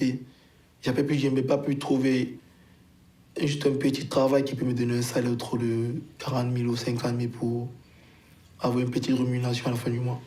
Je n'ai pas pu. Il me faut avoir les contacts, les relations, tout ça. Je suis fils de pauvre, ce n'est pas de ma faute. Je suis né fils de pauvre. Et je ne regrette pas. Je dis merci à mes parents chaque jour. Je n'avais pas mes parents d'être pauvres. Ce n'est pas eux qui ont voulu. Mais mon pays, quand tu es pauvre, tu n'as pas trop bonheur. Mais c'est pas ça la vie. والله أنا تركت السودان عشان الحكومة ما ريحنا وكتر الأسر كله. ونحن ذاته كنا نعتبره ميتين يعني. ونحن ذات غايته بس المهم أنقذني. بس عندي يعني ربنا بس أداني طول العمر بس وصلت هنا في فرنسا وخرجت من البلاد.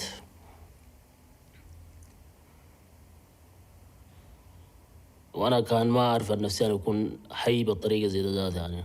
أنا كنت تعبان نفسيا يعني. كنت فقدت أسرته كله والحمد لله. أنا ذاته كنت تعبان شديد وعذبوني ودقوني وربطوني. أنا الواحد أكل ما يأكل من الصباح.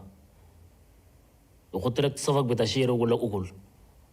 أنت ما بشر ذات، أنت حيوان اعتبار يعني.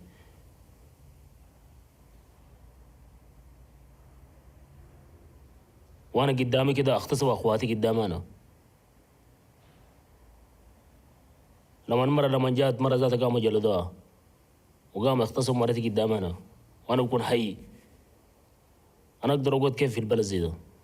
ونحن الناس مساكين، نحن الناس مزارية بنزرع بناكل منها، بنشتغل حبة تجارة بنصرف منها. والحمد لله نحن ما جعانين. والله نحن الحمد لله ببلدنا هنا بنزرع زراعة بكفينا. وعندنا بهايم ما شاء الله. ما يعني عندنا بهايم ما شاء الله. يعني ما ناقصين، ما ناقصين في أو قروش، ما ناقصين في أن أكل. والحمد لله نحن مرتاحين بنزرع بناكل. لكن الحكومة ما ريحتنا حكومة. كيف نحن نقدر نقعد في البلاد؟ When I was in the boat, I was very scared because I don't see nothing, absolutely, only a water. And the boat also is not a quality boat. We are 110 people inside the boat. Nobody comfortable because no food to eat, no water to drink. Yeah, you are sitting in that fuel. Destroy all my body. Things was hard for me. So when I see the Italian, they come and rescue us. Yeah, I thank God. Yeah, I know that now I'm safe. ñoom tamit nekk nañ seen dëgg ndaxte fii bu fi liggéey amoon ñun fi la ñuy des mais liggéey moo fi amul. da ngay gis kër ak lëmm nit xëy di tëdd ak a jug. liggéey amul fii boo demul géej looy def doo def dara. looloo waral ñu bari dem jaayante des si géej gi. ñi des Mauritanie, ñi des Nouakchott, ñi des Maroc. xam nga ñii ñu sànni leen ci biir géej gi ñii ñu dugg ñii ñu sànni leen Algérie. ñu dox ba duggaat te man jaral na ma man xam naa ni man dinaa demaat budul Espagne di Italie même xas naa ko bu dund daal dafa bokk sama deret dem rek jaar ci gaale dem di yuuxuy dem di jooy di dem rek. Now I am living in jungle of Kali, and I try too much to go to London, but the border is very close. It is not possible for anybody. And the people ask me about the money, but I don't have any money because I don't have anybody in my back and I don't have anybody in my front. Now I live in jungle. The police come and they disturb us, and they said, you have to leave the jungle. I said, where I have to go? Where I have to go? Show me the place. We want to go to that. He said, you have to go back to your country. I said, where is my country? I don't have a country, man. It's a killing ground. It's a ground of killing the people. It's a ground of fighting. It is not a country. It's Afghanistan. It's not a country now. It's a killing ground, man. 37 countries come to control that country, but they cannot control these people. The union cannot control these people. How can you have to send me back to that country? And I lost my family in that country. How can I go to that country back? I was refugee in Pakistan. I was refugee in Iran. I was refugee in Dubai. I was refugee in Turkey. I was refugee in Bulgaria. I was refugee in European country in Greece. And now I'm a refugee in France. But let me to live, man. I don't want anything from you. I don't want eating from you. I don't want anything from you. I don't need the help. But let me to live.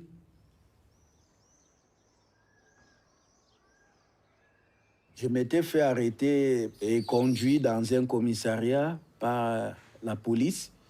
Et là, ils m'ont demandé mes papiers, plus précisément ma carte de séjour. Je leur ai dit que je n'avais pas. Ils ont insisté et je leur ai répondu que quand je naissais, je ne suis pas sorti du ventre de ma maman avec les papiers. Ils disent, mais on veut tes papiers. Je leur dis, je suis citoyen du monde. Partout où je me trouve, j'ai le droit à la vie. Sans papier, est-ce que je n'ai pas droit à la vie? Ne fa bigo ne kon flene italien. Alhamdulillah, ne taro ebe en chogo ton. Iben kanyero itenga na kon todo. Me bigo na alhamdulillah na kon flene italien. Hali shini be ko joro. Seba nyona ni balmom ni shinji mumbe. Ali shini ne be ka bela jelene joro. Akon gane demen doye. Ni na nyesoro. Mbega feina aude, mbega feini fasode, ni fen soro ya rabbi ama ala hakili bawla jen fara la haraka anga nyonde men duwe alibi se konten folo me anga nyonde men duwe be bela jele ngon fo.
Mevla görelim neyler, neylerse güzel, güzel eyler.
Moi-même, moi c'est un pauvre. M'a défini pauvreté maintenant. Qui ça? Pour moi, une pauvreté. C'est les besoin à l'école, m'pas à l'école. Besoin manger, m'pas à manger. Besoin dormir, m'pas à dormir. Petite moi, madame moi, tout a souffri. Là, m'pas gagner un niveau intellectuel qui est avancé pour me sortir dans une situation meilleure. Ni moun mwen yo. Là, je me sens vraiment pauvre. Corps physique là pauvre, mental là pauvre. Et ou même riche qui attendent yo. Qui ça que nous voulons parler des riches là? So I know that I'm less happy with more money. And I know that I still want more, and it reminds me, you know, whether it's sex or money or any of these transient things, somehow you can't rationalize yourself into wanting less. I like things, and I pursue the things, but the things only make me happy for a short period of time. And then I go back and I have the challenges of my family, and I don't know how to make a depressed person happy. You can't give them a thing and make them happy because their brain is not happy. So I feel frustrated that the cures don't exist, and I can't just wave a magic wand and make my son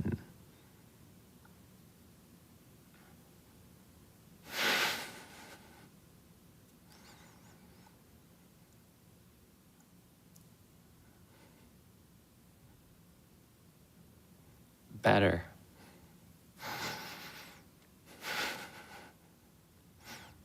Eu morava num lugar onde era cercado de mansões. E eu morava em barraco. E eu sabia que aquelas pessoas, às vezes, jogavam comida fora no lixo. E a gente, eu principalmente, com fome.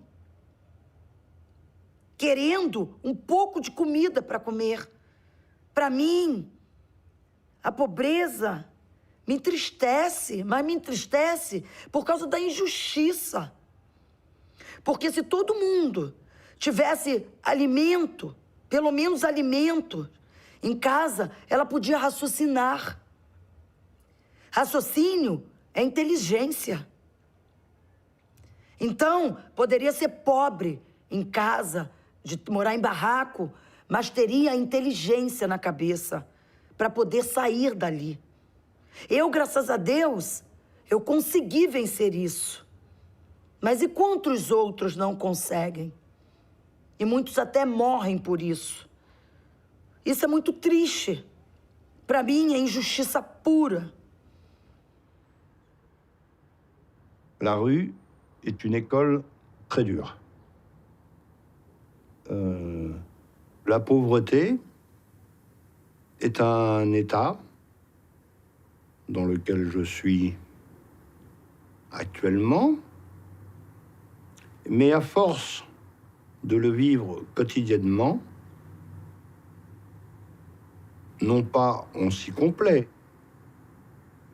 mais on s'y habitue, tout simplement.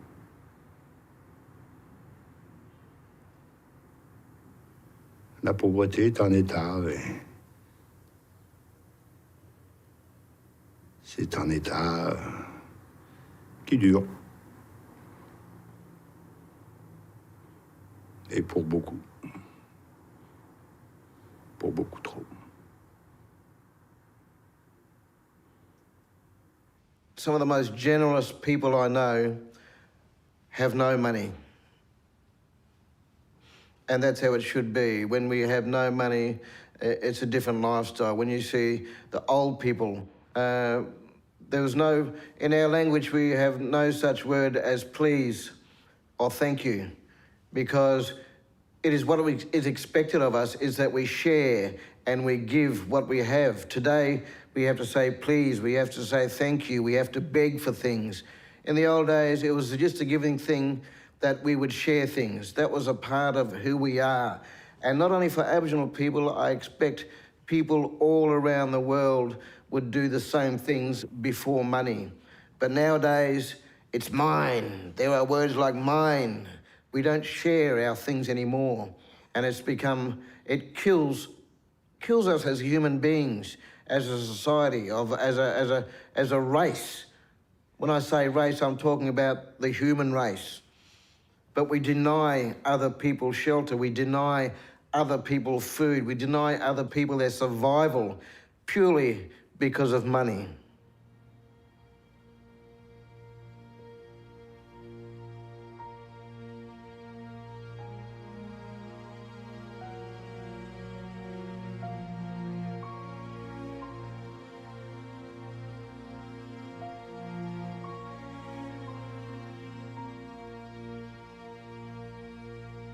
I would like to ask, what the hell I'm doing here?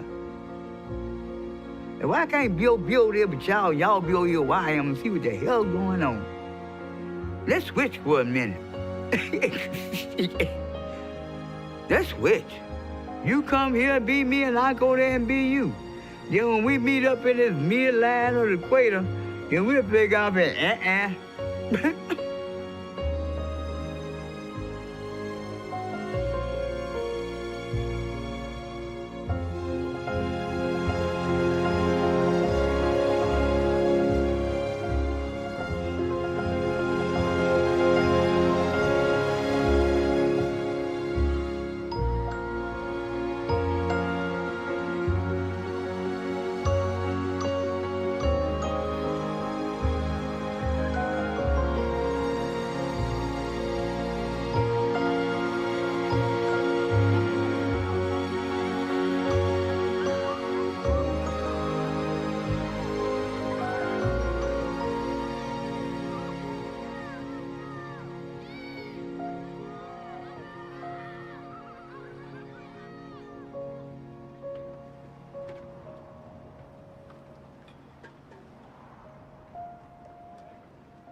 Lo diferente es que nuestra forma de vivir, nuestros valores son la expresión media de la sociedad que nos toca vivir. Y nos aferramos a ello. Pero no ahora por ser presidente. Esto lo pensamos mucho, pasamos más de 10 años de soledad en el calabozo. Y tuvimos 7 años sin leer un libro. Y tuvimos mucho tiempo para pensar. Y descubrimos esto. O logras ser feliz con poco y liviano de equipaje, porque la felicidad está dentro tuyo, o no logras nada. Esto no es una apología de la pobreza, esto es una apología de la sobriedad. Pero como hemos inventado una sociedad de consumo, consumista, y la economía tiene que crecer, porque si no crece es una tragedia. Inventamos una montaña de consumo superfluo y hay que tirar y vivir comprando y tirando. Y lo que estamos gastando es tiempo de vida. Porque cuando yo compro algo, o tú, no lo compras con plata. Lo compras con el tiempo de vida que tuviste que gastar para tener esa plata. Pero con esta diferencia. La única cosa que no se puede comprar es la vida. La vida se gasta. Y es miserable gastar la vida para perder libertad.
dunia bi nii la demee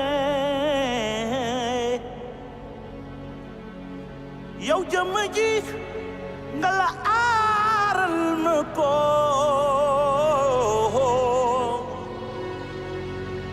jàppal ma fii ma jàpp fee suñ ko defee duñu sonn téyel ma fii ma téye fee ñun buñ ko defee duñu sonn day meegi lu jafe loolo waaye ak yomb laal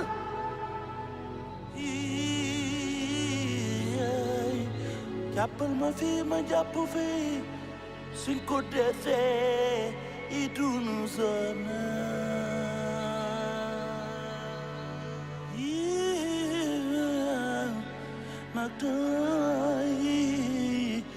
boo ko defee duñu sonn ndax lu dagg moroom lay wuti teel ma fii ma jàpp fee yun suñ ko defee duñu sonn non sa yiki bego mpus wende ton pam gure mpam taba nduge nenga venera meti tumbiga ta kenga baba zakwa ti jehebi kalafi ntum kara kenka anti jehe baba yikalafi ntum kara bambta absan wale ban shirata obienda ton to fa yikalafi ton su mam suria no fa yikalafi ba kabela pas sexe no. Alors, vu que moi j'ai passé une enfance difficile et sans argent, je suis arrivé à l'université, j'ai eu ma première bourse d'installation et je suis allé payer une moto, toute neuve. J'étais la première personne à la mettre en marche, j'étais la première personne à monter dessus pour arriver à la maison. Ce moment où je sens le vent me taper quand je circule, le fait de savoir que je ne suis pas derrière la moto d'une tierce personne, c'est ma moto à moi. Ah. Je suis arrivé à la maison et pour dormir la nuit, j'ai mis la moto dans ma chambre et j'ai enfermé avec moi. Comme ça, je peux sentir l'odeur du moteur chaud là. Voilà, l'odeur du moteur, l'odeur du neuf. Et quand j'allume la lumière la nuit, je vois que ça, c'est ma moto à moi. Franchement, c'est parce que je ne pouvais pas mettre la moto sur le lit, sous ma couverture. C'est ça que j'aurais fait. Oui, là, j'ai eu. Oui, ça, c'était un moment très, très, très heureux pour moi.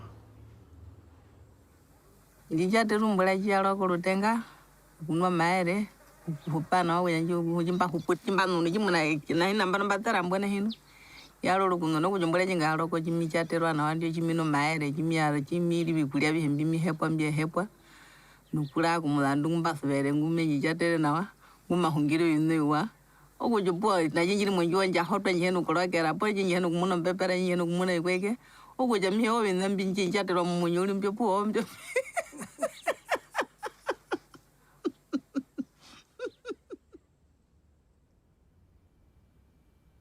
Losing half of my body has forced me to balance the other areas of my life in a mental and spiritual manner. So, as a human living on this planet, I feel that I've worked things out for my own life. I'm so mentally strong, and the only reason that has come is because of losing my legs physically. You know, my eyesight's sharper, my ears I can hear much better. So that's on a physical sense, but I feel I'm lucky as in I don't analyze or question life too much. I can cruise through life and always be in the right place at the right time. I always have amazing things happen to me. I'm really lucky in that situation. But that comes from believing in luck, or believing in the power of attraction, or believing in attracting the goodness into one's life. And I think that can be seen as luck.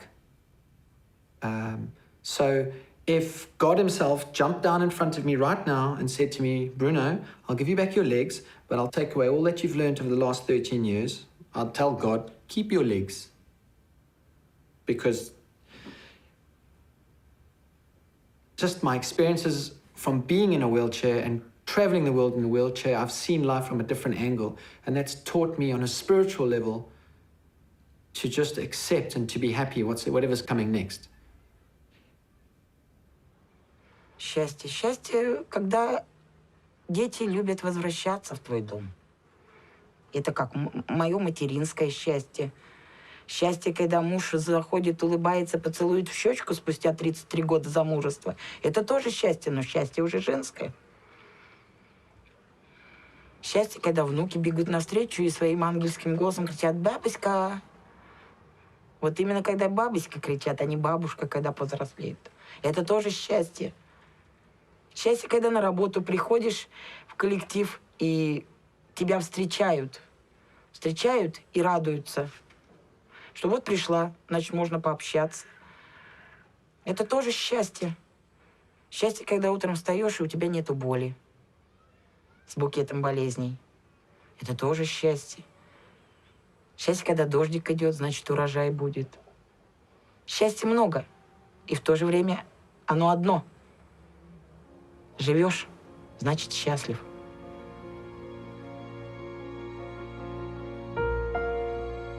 A minha felicidade é eu olhar dentro da minha casa, como pobre, né?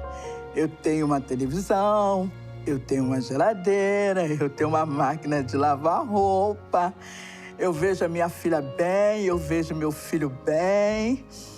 O meu filho de 15 anos está no último ano do estudo, já vai fazer um curso para daqui a pouco ser alguém na vida. Isso, para mim, é felicidade. É uma felicidade imensa, sem tamanho, sem explicação.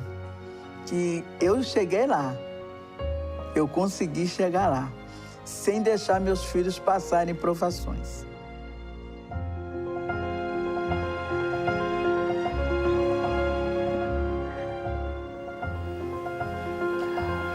Дурацкое состояние, когда хочется сдержать слезы, а они все равно есть. Самые счастливые моменты – это моменты рождения детей. Ничего не сравнится. Me sentí grande, me sentí un superhombre, me sentí algo tremendo. Digo, tengo un hijo, tengo un hijo. Y fue uno de los momentos más maravillosos de mi vida. Вот представляете, приносит вам в палатку такого маленького комочка. И смотришь на него, а он такой маленький, щупленький, личик такой. И когда ему первый раз даешь грудь, вот это вот, наверное, самые счастливые дни.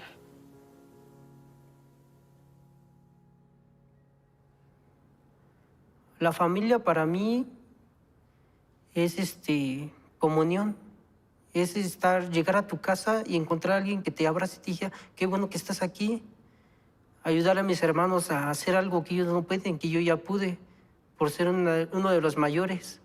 Enseñarle. Ver a mi papá llegar del trabajo, satisfecho, sentado en su sillón y pues poderle servir un café.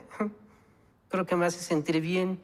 Algo que como que te llena por dentro. Y si te falta uno, te queda como que un hueco en el corazón, así como que, diablos, ¿qué pasó? ¿Dónde está? Creo que la familia es algo feliz, notable. Es otra cosa. Te llena. I think when I was young, I didn't think I was going to stay in the community of religious that I had joined. And I suppose I didn't understand what I was actually doing and that I was maybe making a decision which meant that I wouldn't have children and I wouldn't have a family as other people had. I don't really think I understood that. But later in life, I had a sister who died of cancer, and when I saw her family, I realized that when I died, there wouldn't be anybody to mourn me in the same way. Sorry.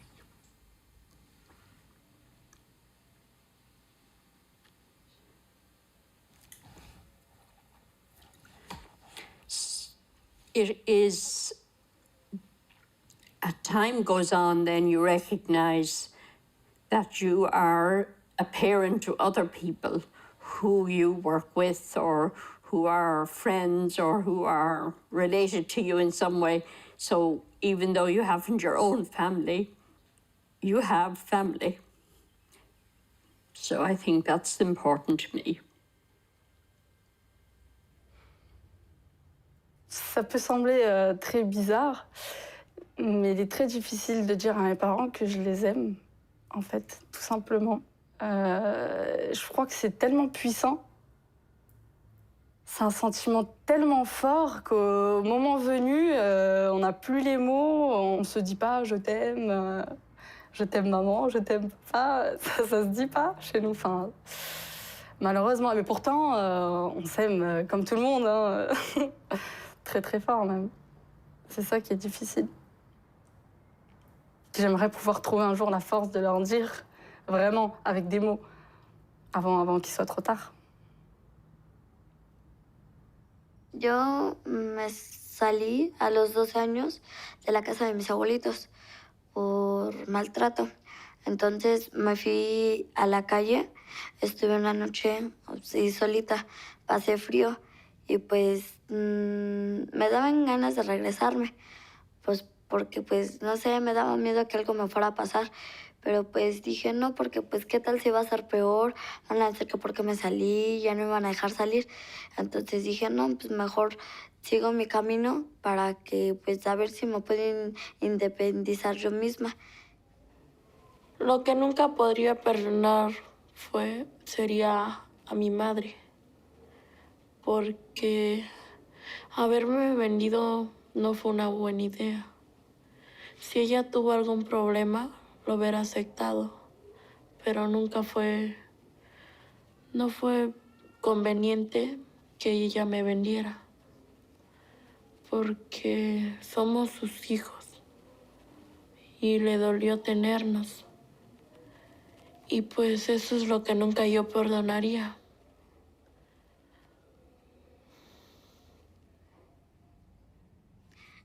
Lo más difícil para mí de toda mi vida, el fallecimiento de mi papá. Porque pues... me quiero llorar.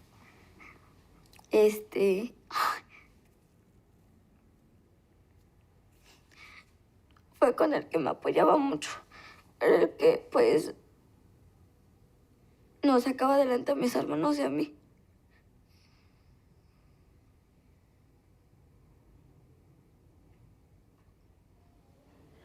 Yo no le tengo miedo ya a nada, porque viví muchas cosas feas y ya estoy acostumbrado. Pero no le tengo casi miedo a nada. Me dicen, no, que te vamos a pegar, que te voy a matar. Les digo, no, no les tengo miedo.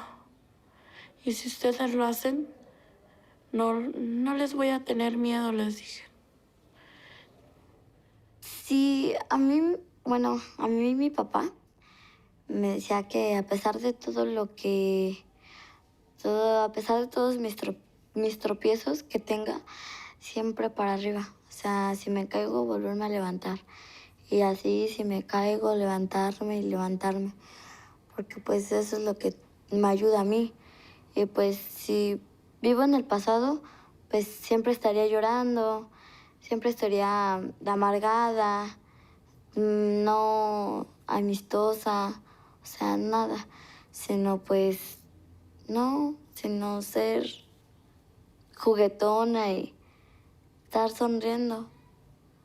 Porque si vivo en el pasado, pues de nada me sirve. Sino hay que vivir el presente.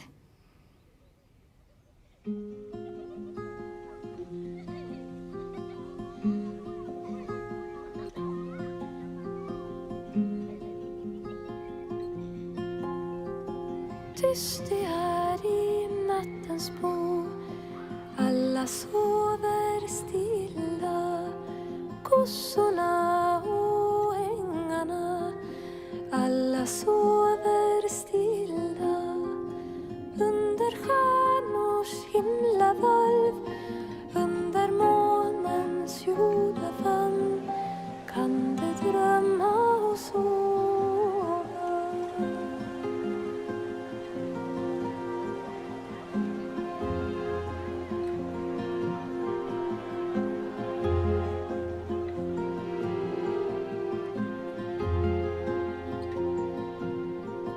Tyst det är i nattens bo. Alla sover stilla. Eldarna och vindarna. Alla sover stilla. Under stjärnors himlavalv. Under månens jordafall. Kan du drömma och sova?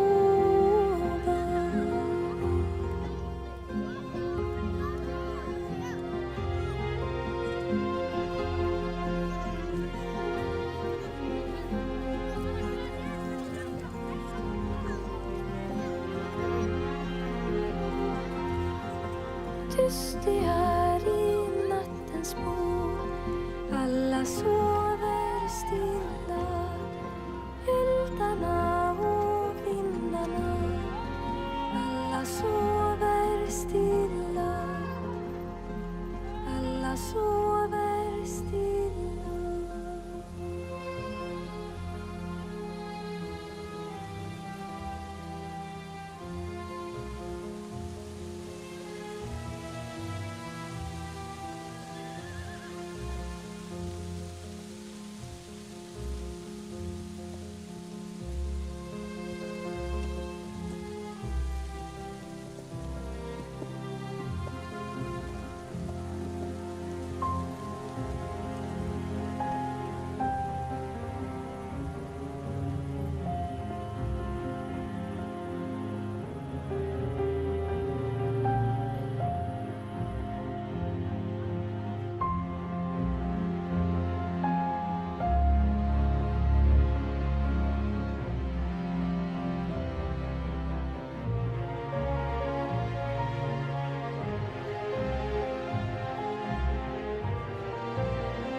So the defining point in my life was when I was living in a women's refuge centre in a supported flat, and I witnessed the tragic death of a friend from a drug overdose.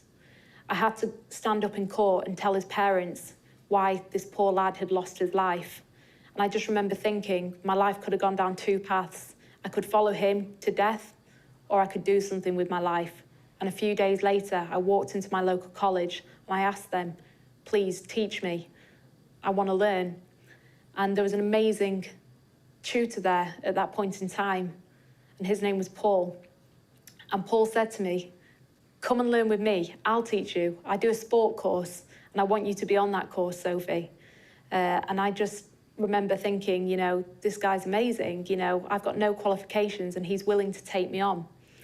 And Paul used to come to the homeless hostels and pick me up, and he'd take me to the boxing ring. And I remember one day having this boxing match with Paul and punching him in the stomach and him screaming in pain. And I asked him what was wrong, and he told me he had stomach cancer. Paul spent the last 2 years of his life engaging with me and making me believe in myself. He lost his life before I graduated at college, but it was that one person that believed that I could make it to university, you know, and the fact that he'd done this for the last 2 years of his life, you know, what an exceptional person to be facing death and say, I'm not going to give up, I'm going to go out and help people and make them believe in themselves. And it was that one person that did that for me that made me think, do you know what, I can do it. Этот ребенок, которого я ждал, я сына ждал всю жизнь. То есть у меня были старшие девчонки, и я ждал помощника. И сейчас хочу еще так же, чтобы был у меня ребенок-помощник. Но он мне помощник в том, что он мне подсказывает, он мне молчит, он смотрит на меня. Когда мы с ним что-то делаем, где-нибудь строгаем, стучим, я ему объясняю и проговариваю. Есть такая притча. Когда Господь сидел и распределял, кому, какого ребенка, в какую семью отправить, ангелы сидят и говорят: Господи, почему ты этого тяжелого ребенка даешь такую семью? Им так хорошо, они живут счастливо. Зачем им это? А он говорит: это мне для того, чтобы они могли ему донести, что есть я. Листочек на дереве, ветер. И я постоянно проговариваю ему.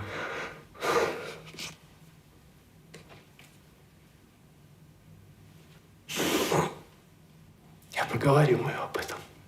Я ему говорю: Алёша, это листик.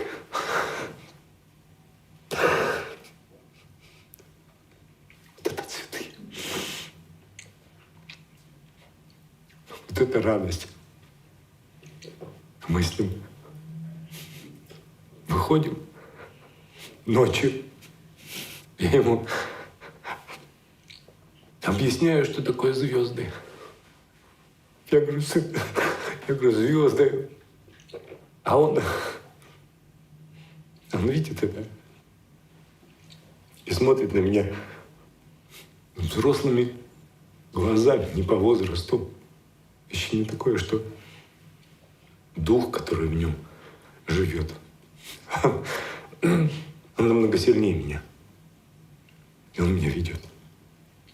Ведет меня, нашу семью, детей. И поэтому я только сейчас начинаю понимать, что такое любовь. Изначально любовь к себе. Потому что для того, чтобы жить вместе, надо любить себя, любить свою жену, любить своих детей, в том числе старших,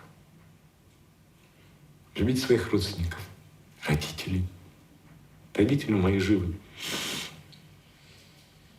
Любить людей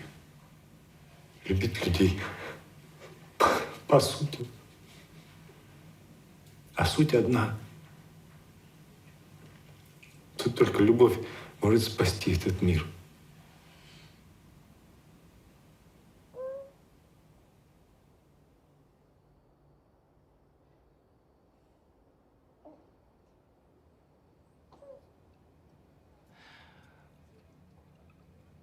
The magic moment that I had with my grandfather was right after my grandmother died. And I went to go see him, and I knew that he was hurting, but I wasn't sure what kind of state he would be in. And she was his partner 65 years, as well as his driver. And I went to see him and said, Grandpa, how are you doing? He said, did you know that for $4, I can get a shuttle anywhere in the city? I was like, wow, great, Grandpa. And he said, well, I went to Save On, I went to the grocery store and went to the woman behind the counter and said, I have this list of things. Could you help me find them? My wife has recently changed her residence to heaven. And I said, Grandpa, man, you always help me see the glasses half full. And he leaned back and he looked me in the eyes and he said, it's a beautiful glass.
pilih bane mapra. Betul pilih tasia. Cuma mula ne pani. Cuma ne pani mu. Ledi nino. Cuma mu ne pakoni. Sapali mata te keleba. Mata te kela nino. I nino pucha. Nino. Ni tene. Re tu qua tadi. Ata mu cuma misi la nabi kui. Mu cuma ni.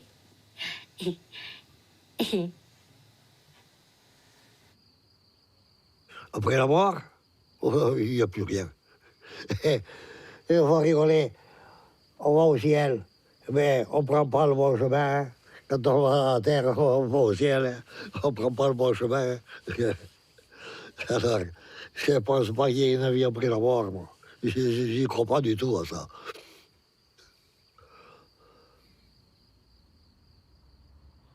J'ai peur d'avoir été anonyme, de passage sans rien laisser, de concret, ni à mes enfants, ni à personne. Qu'est-ce que je vais laisser? Quand je pense à ma grand-mère, que j'aimais énormément et qui est morte depuis longtemps maintenant, je me dis, le souvenir s'efface à toute vitesse. L'image devient floue. Quelquefois, même le son de la voix disparaît. Qu'est-ce qu'on laisse? Qu'est-ce qui reste? J'ai peur de ça. C'est une peur qui est totalement irrationnelle, qui repose sur quelque chose de complètement archaïque, de complètement tribal, je pense, parce que ça me remue terriblement.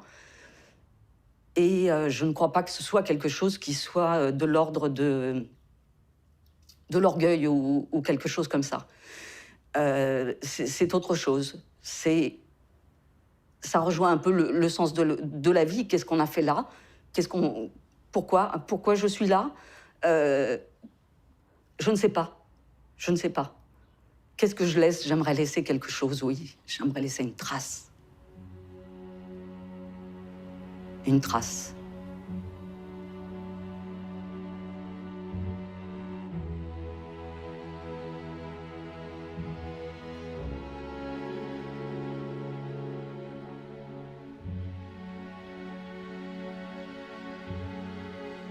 Y el sentido de la vida,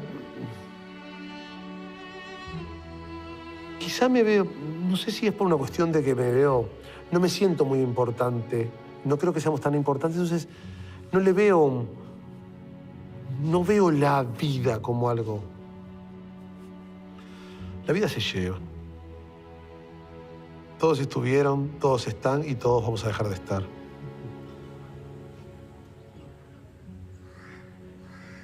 पैदा भइल बानी त हम जिंदा ये लिए बानी कि हमरे जर से एक दो बच्चा और हुई हैं, उनको बढ़िया तरह से जिंदगी का परवस्ती हम बचपन से ये बार तक ले कर देव, तो जब हम बुजुर्ग हो जाए तो हमार परवस्तन उ कर दिलो।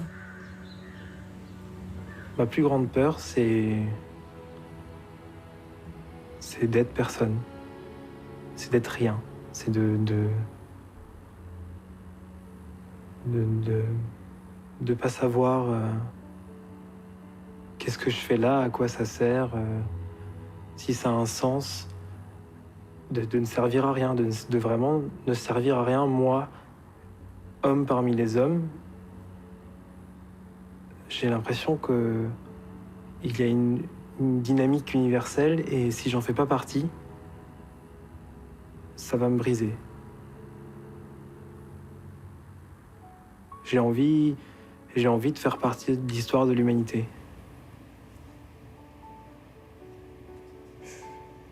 Me being 15 with a life sentence, what can be the meaning of my life? That is a hard question, but I think the meaning of my life could be, you know, happiness, making everything right, helping out young and older people, you know, just help one another, you know, and stand for something. And just stay out of trouble. Don't come to prison. I know that ain't no meaning in life. This ain't no place for nobody.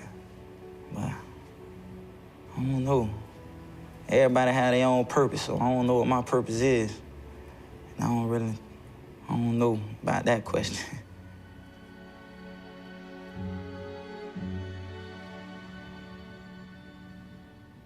Tem alguma pergunta mais fácil, não? Tá. O sentido da vida. Às vezes eu penso uma frase que eu escutei quando era muito garoto, assim, de um amigo falando: poxa, a vida é como carregar uma mensagem da criança que você foi um dia pro velho que você vai ser amanhã. E tentar não deixar essa mensagem se perder, se desfazer. Muitas vezes eu me pego perguntando isso, porque quando eu era criança eu pensava tantas coisas bonitas, assim, tão lindas. Nossa, eu quero um mundo sem mendigos, todo mundo feliz. E aí, coisas tão simples, assim, tão sutis, mas às vezes a gente perde isso, né? A vida faz a gente perder. Daqui a pouco a gente tá só trabalhando para poder comprar coisas e tá nem aí pro mendigo, nem olha, não ajuda ninguém. Aí você fala, cara, cadê aquela mensagem da criança, né? Talvez a vida, o sentido da vida seja não deixar essa mensagem da criança, sei lá, desaparecer. Ensina kanisa.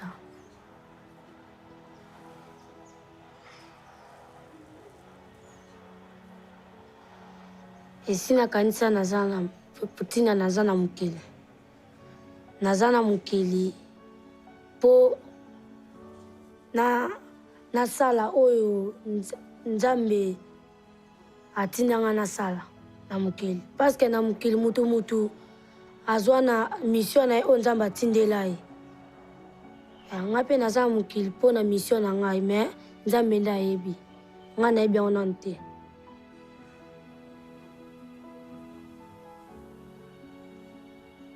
I'm not afraid of dying. I don't know if God exists or not, but I choose to believe. And when I look at the universe, I hope there's a place where our spirits can go and where we'll recognize each other. And as well as my parents, I would really love to meet again my best friend Shawnee, who died when he was 21. And I'd love to spend time with him, hitchhiking through heaven as we used to do as youth here on earth. I also would love to meet the many good people throughout the generations who tried to make a better world and who tried to work for a world of justice and peace. For me, that's what's most important. And indeed, when we look at the great religions and philosophies and ideologies, and when we try to simplify the complex dogmas and theologies, it all comes down to love. So I hope my spirit is taken up in a great ballet and a great cosmic dance of love, where there's no more suffering and there's no more sorrow, where we can no longer hurt or be hurt, and where we can truly celebrate the great gift of consciousness, the great gift of being, the great gift of life. And if, in the end, there is no God, I'm still thankful for the gift of life. I've often thought the last two words I would like to utter just before I die are thank you. Thank you for the gift of life.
তাই তোমাদের আমি বলছি মা আমার দিকে তোমরা তাকায় তাহলে ড্রাগটা ছেড়ে দিও। তোমাদের আমি অনেকবার বলেছি, আজকেও বলছি, তুমি ড্রাগটা ছেড়ে দাও। ড্রাগ নাও ভালো না, মানুষের শরীরে অনেক ক্ষতি হয়। তুমি যদি আমাকে মনে করো যে আমি তোমার মেয়ে, তাহলে তুমি ড্রাগটা ছেড়ে দাও। En fait, j'ai un cadet, j'ai un petit frère qui est mort effectivement.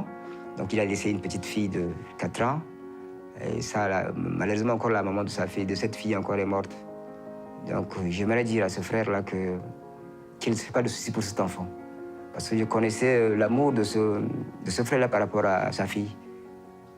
Qu'il sache que cet enfant est en des bonnes mains. Que je m'occupe très bien de lui.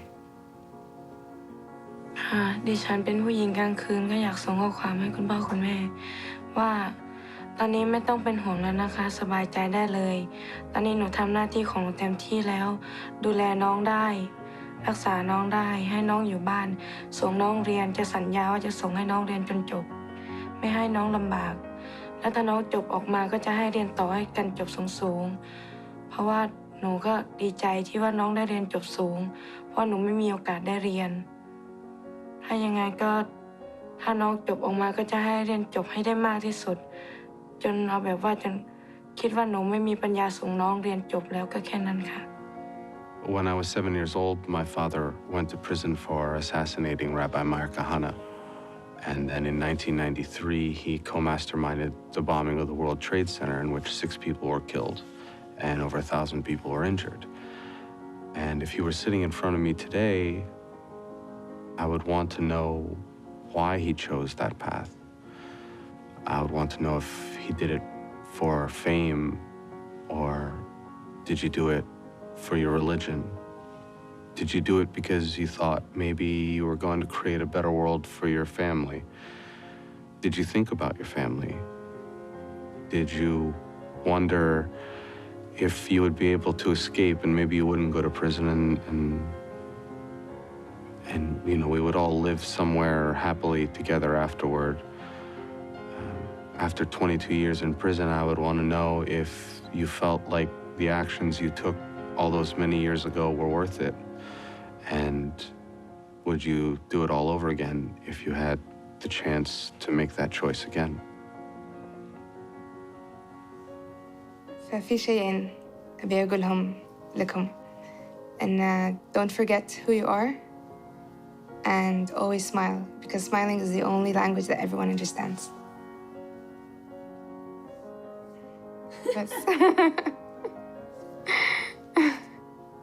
Et 私と父は一緒の間で出会える方は、限られているからとても大切にしなさいと私に小さい頃から申してました。こういう形で皆様に、お会いできることとても嬉しく思います。本当にありがとうございます。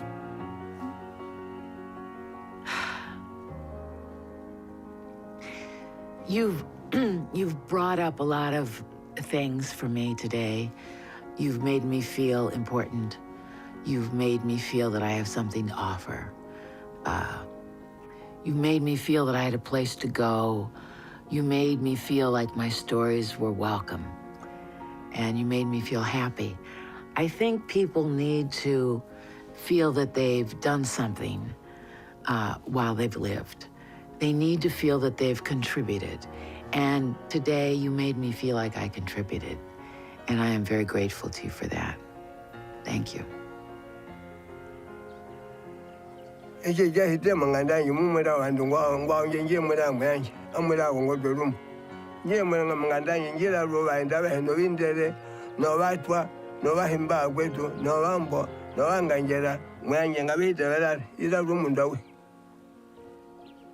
Ivani welni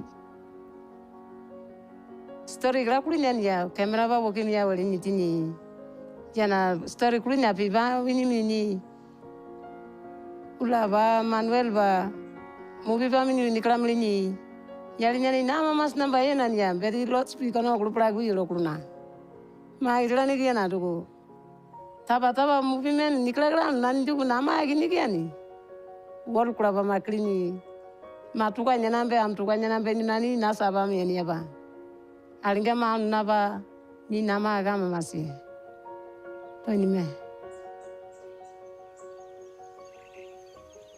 agi kotor gare wakilita ga bachali ni wakamedia ga uri wakamedia bo ina batewa chali ame akilita na garta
Goodbye.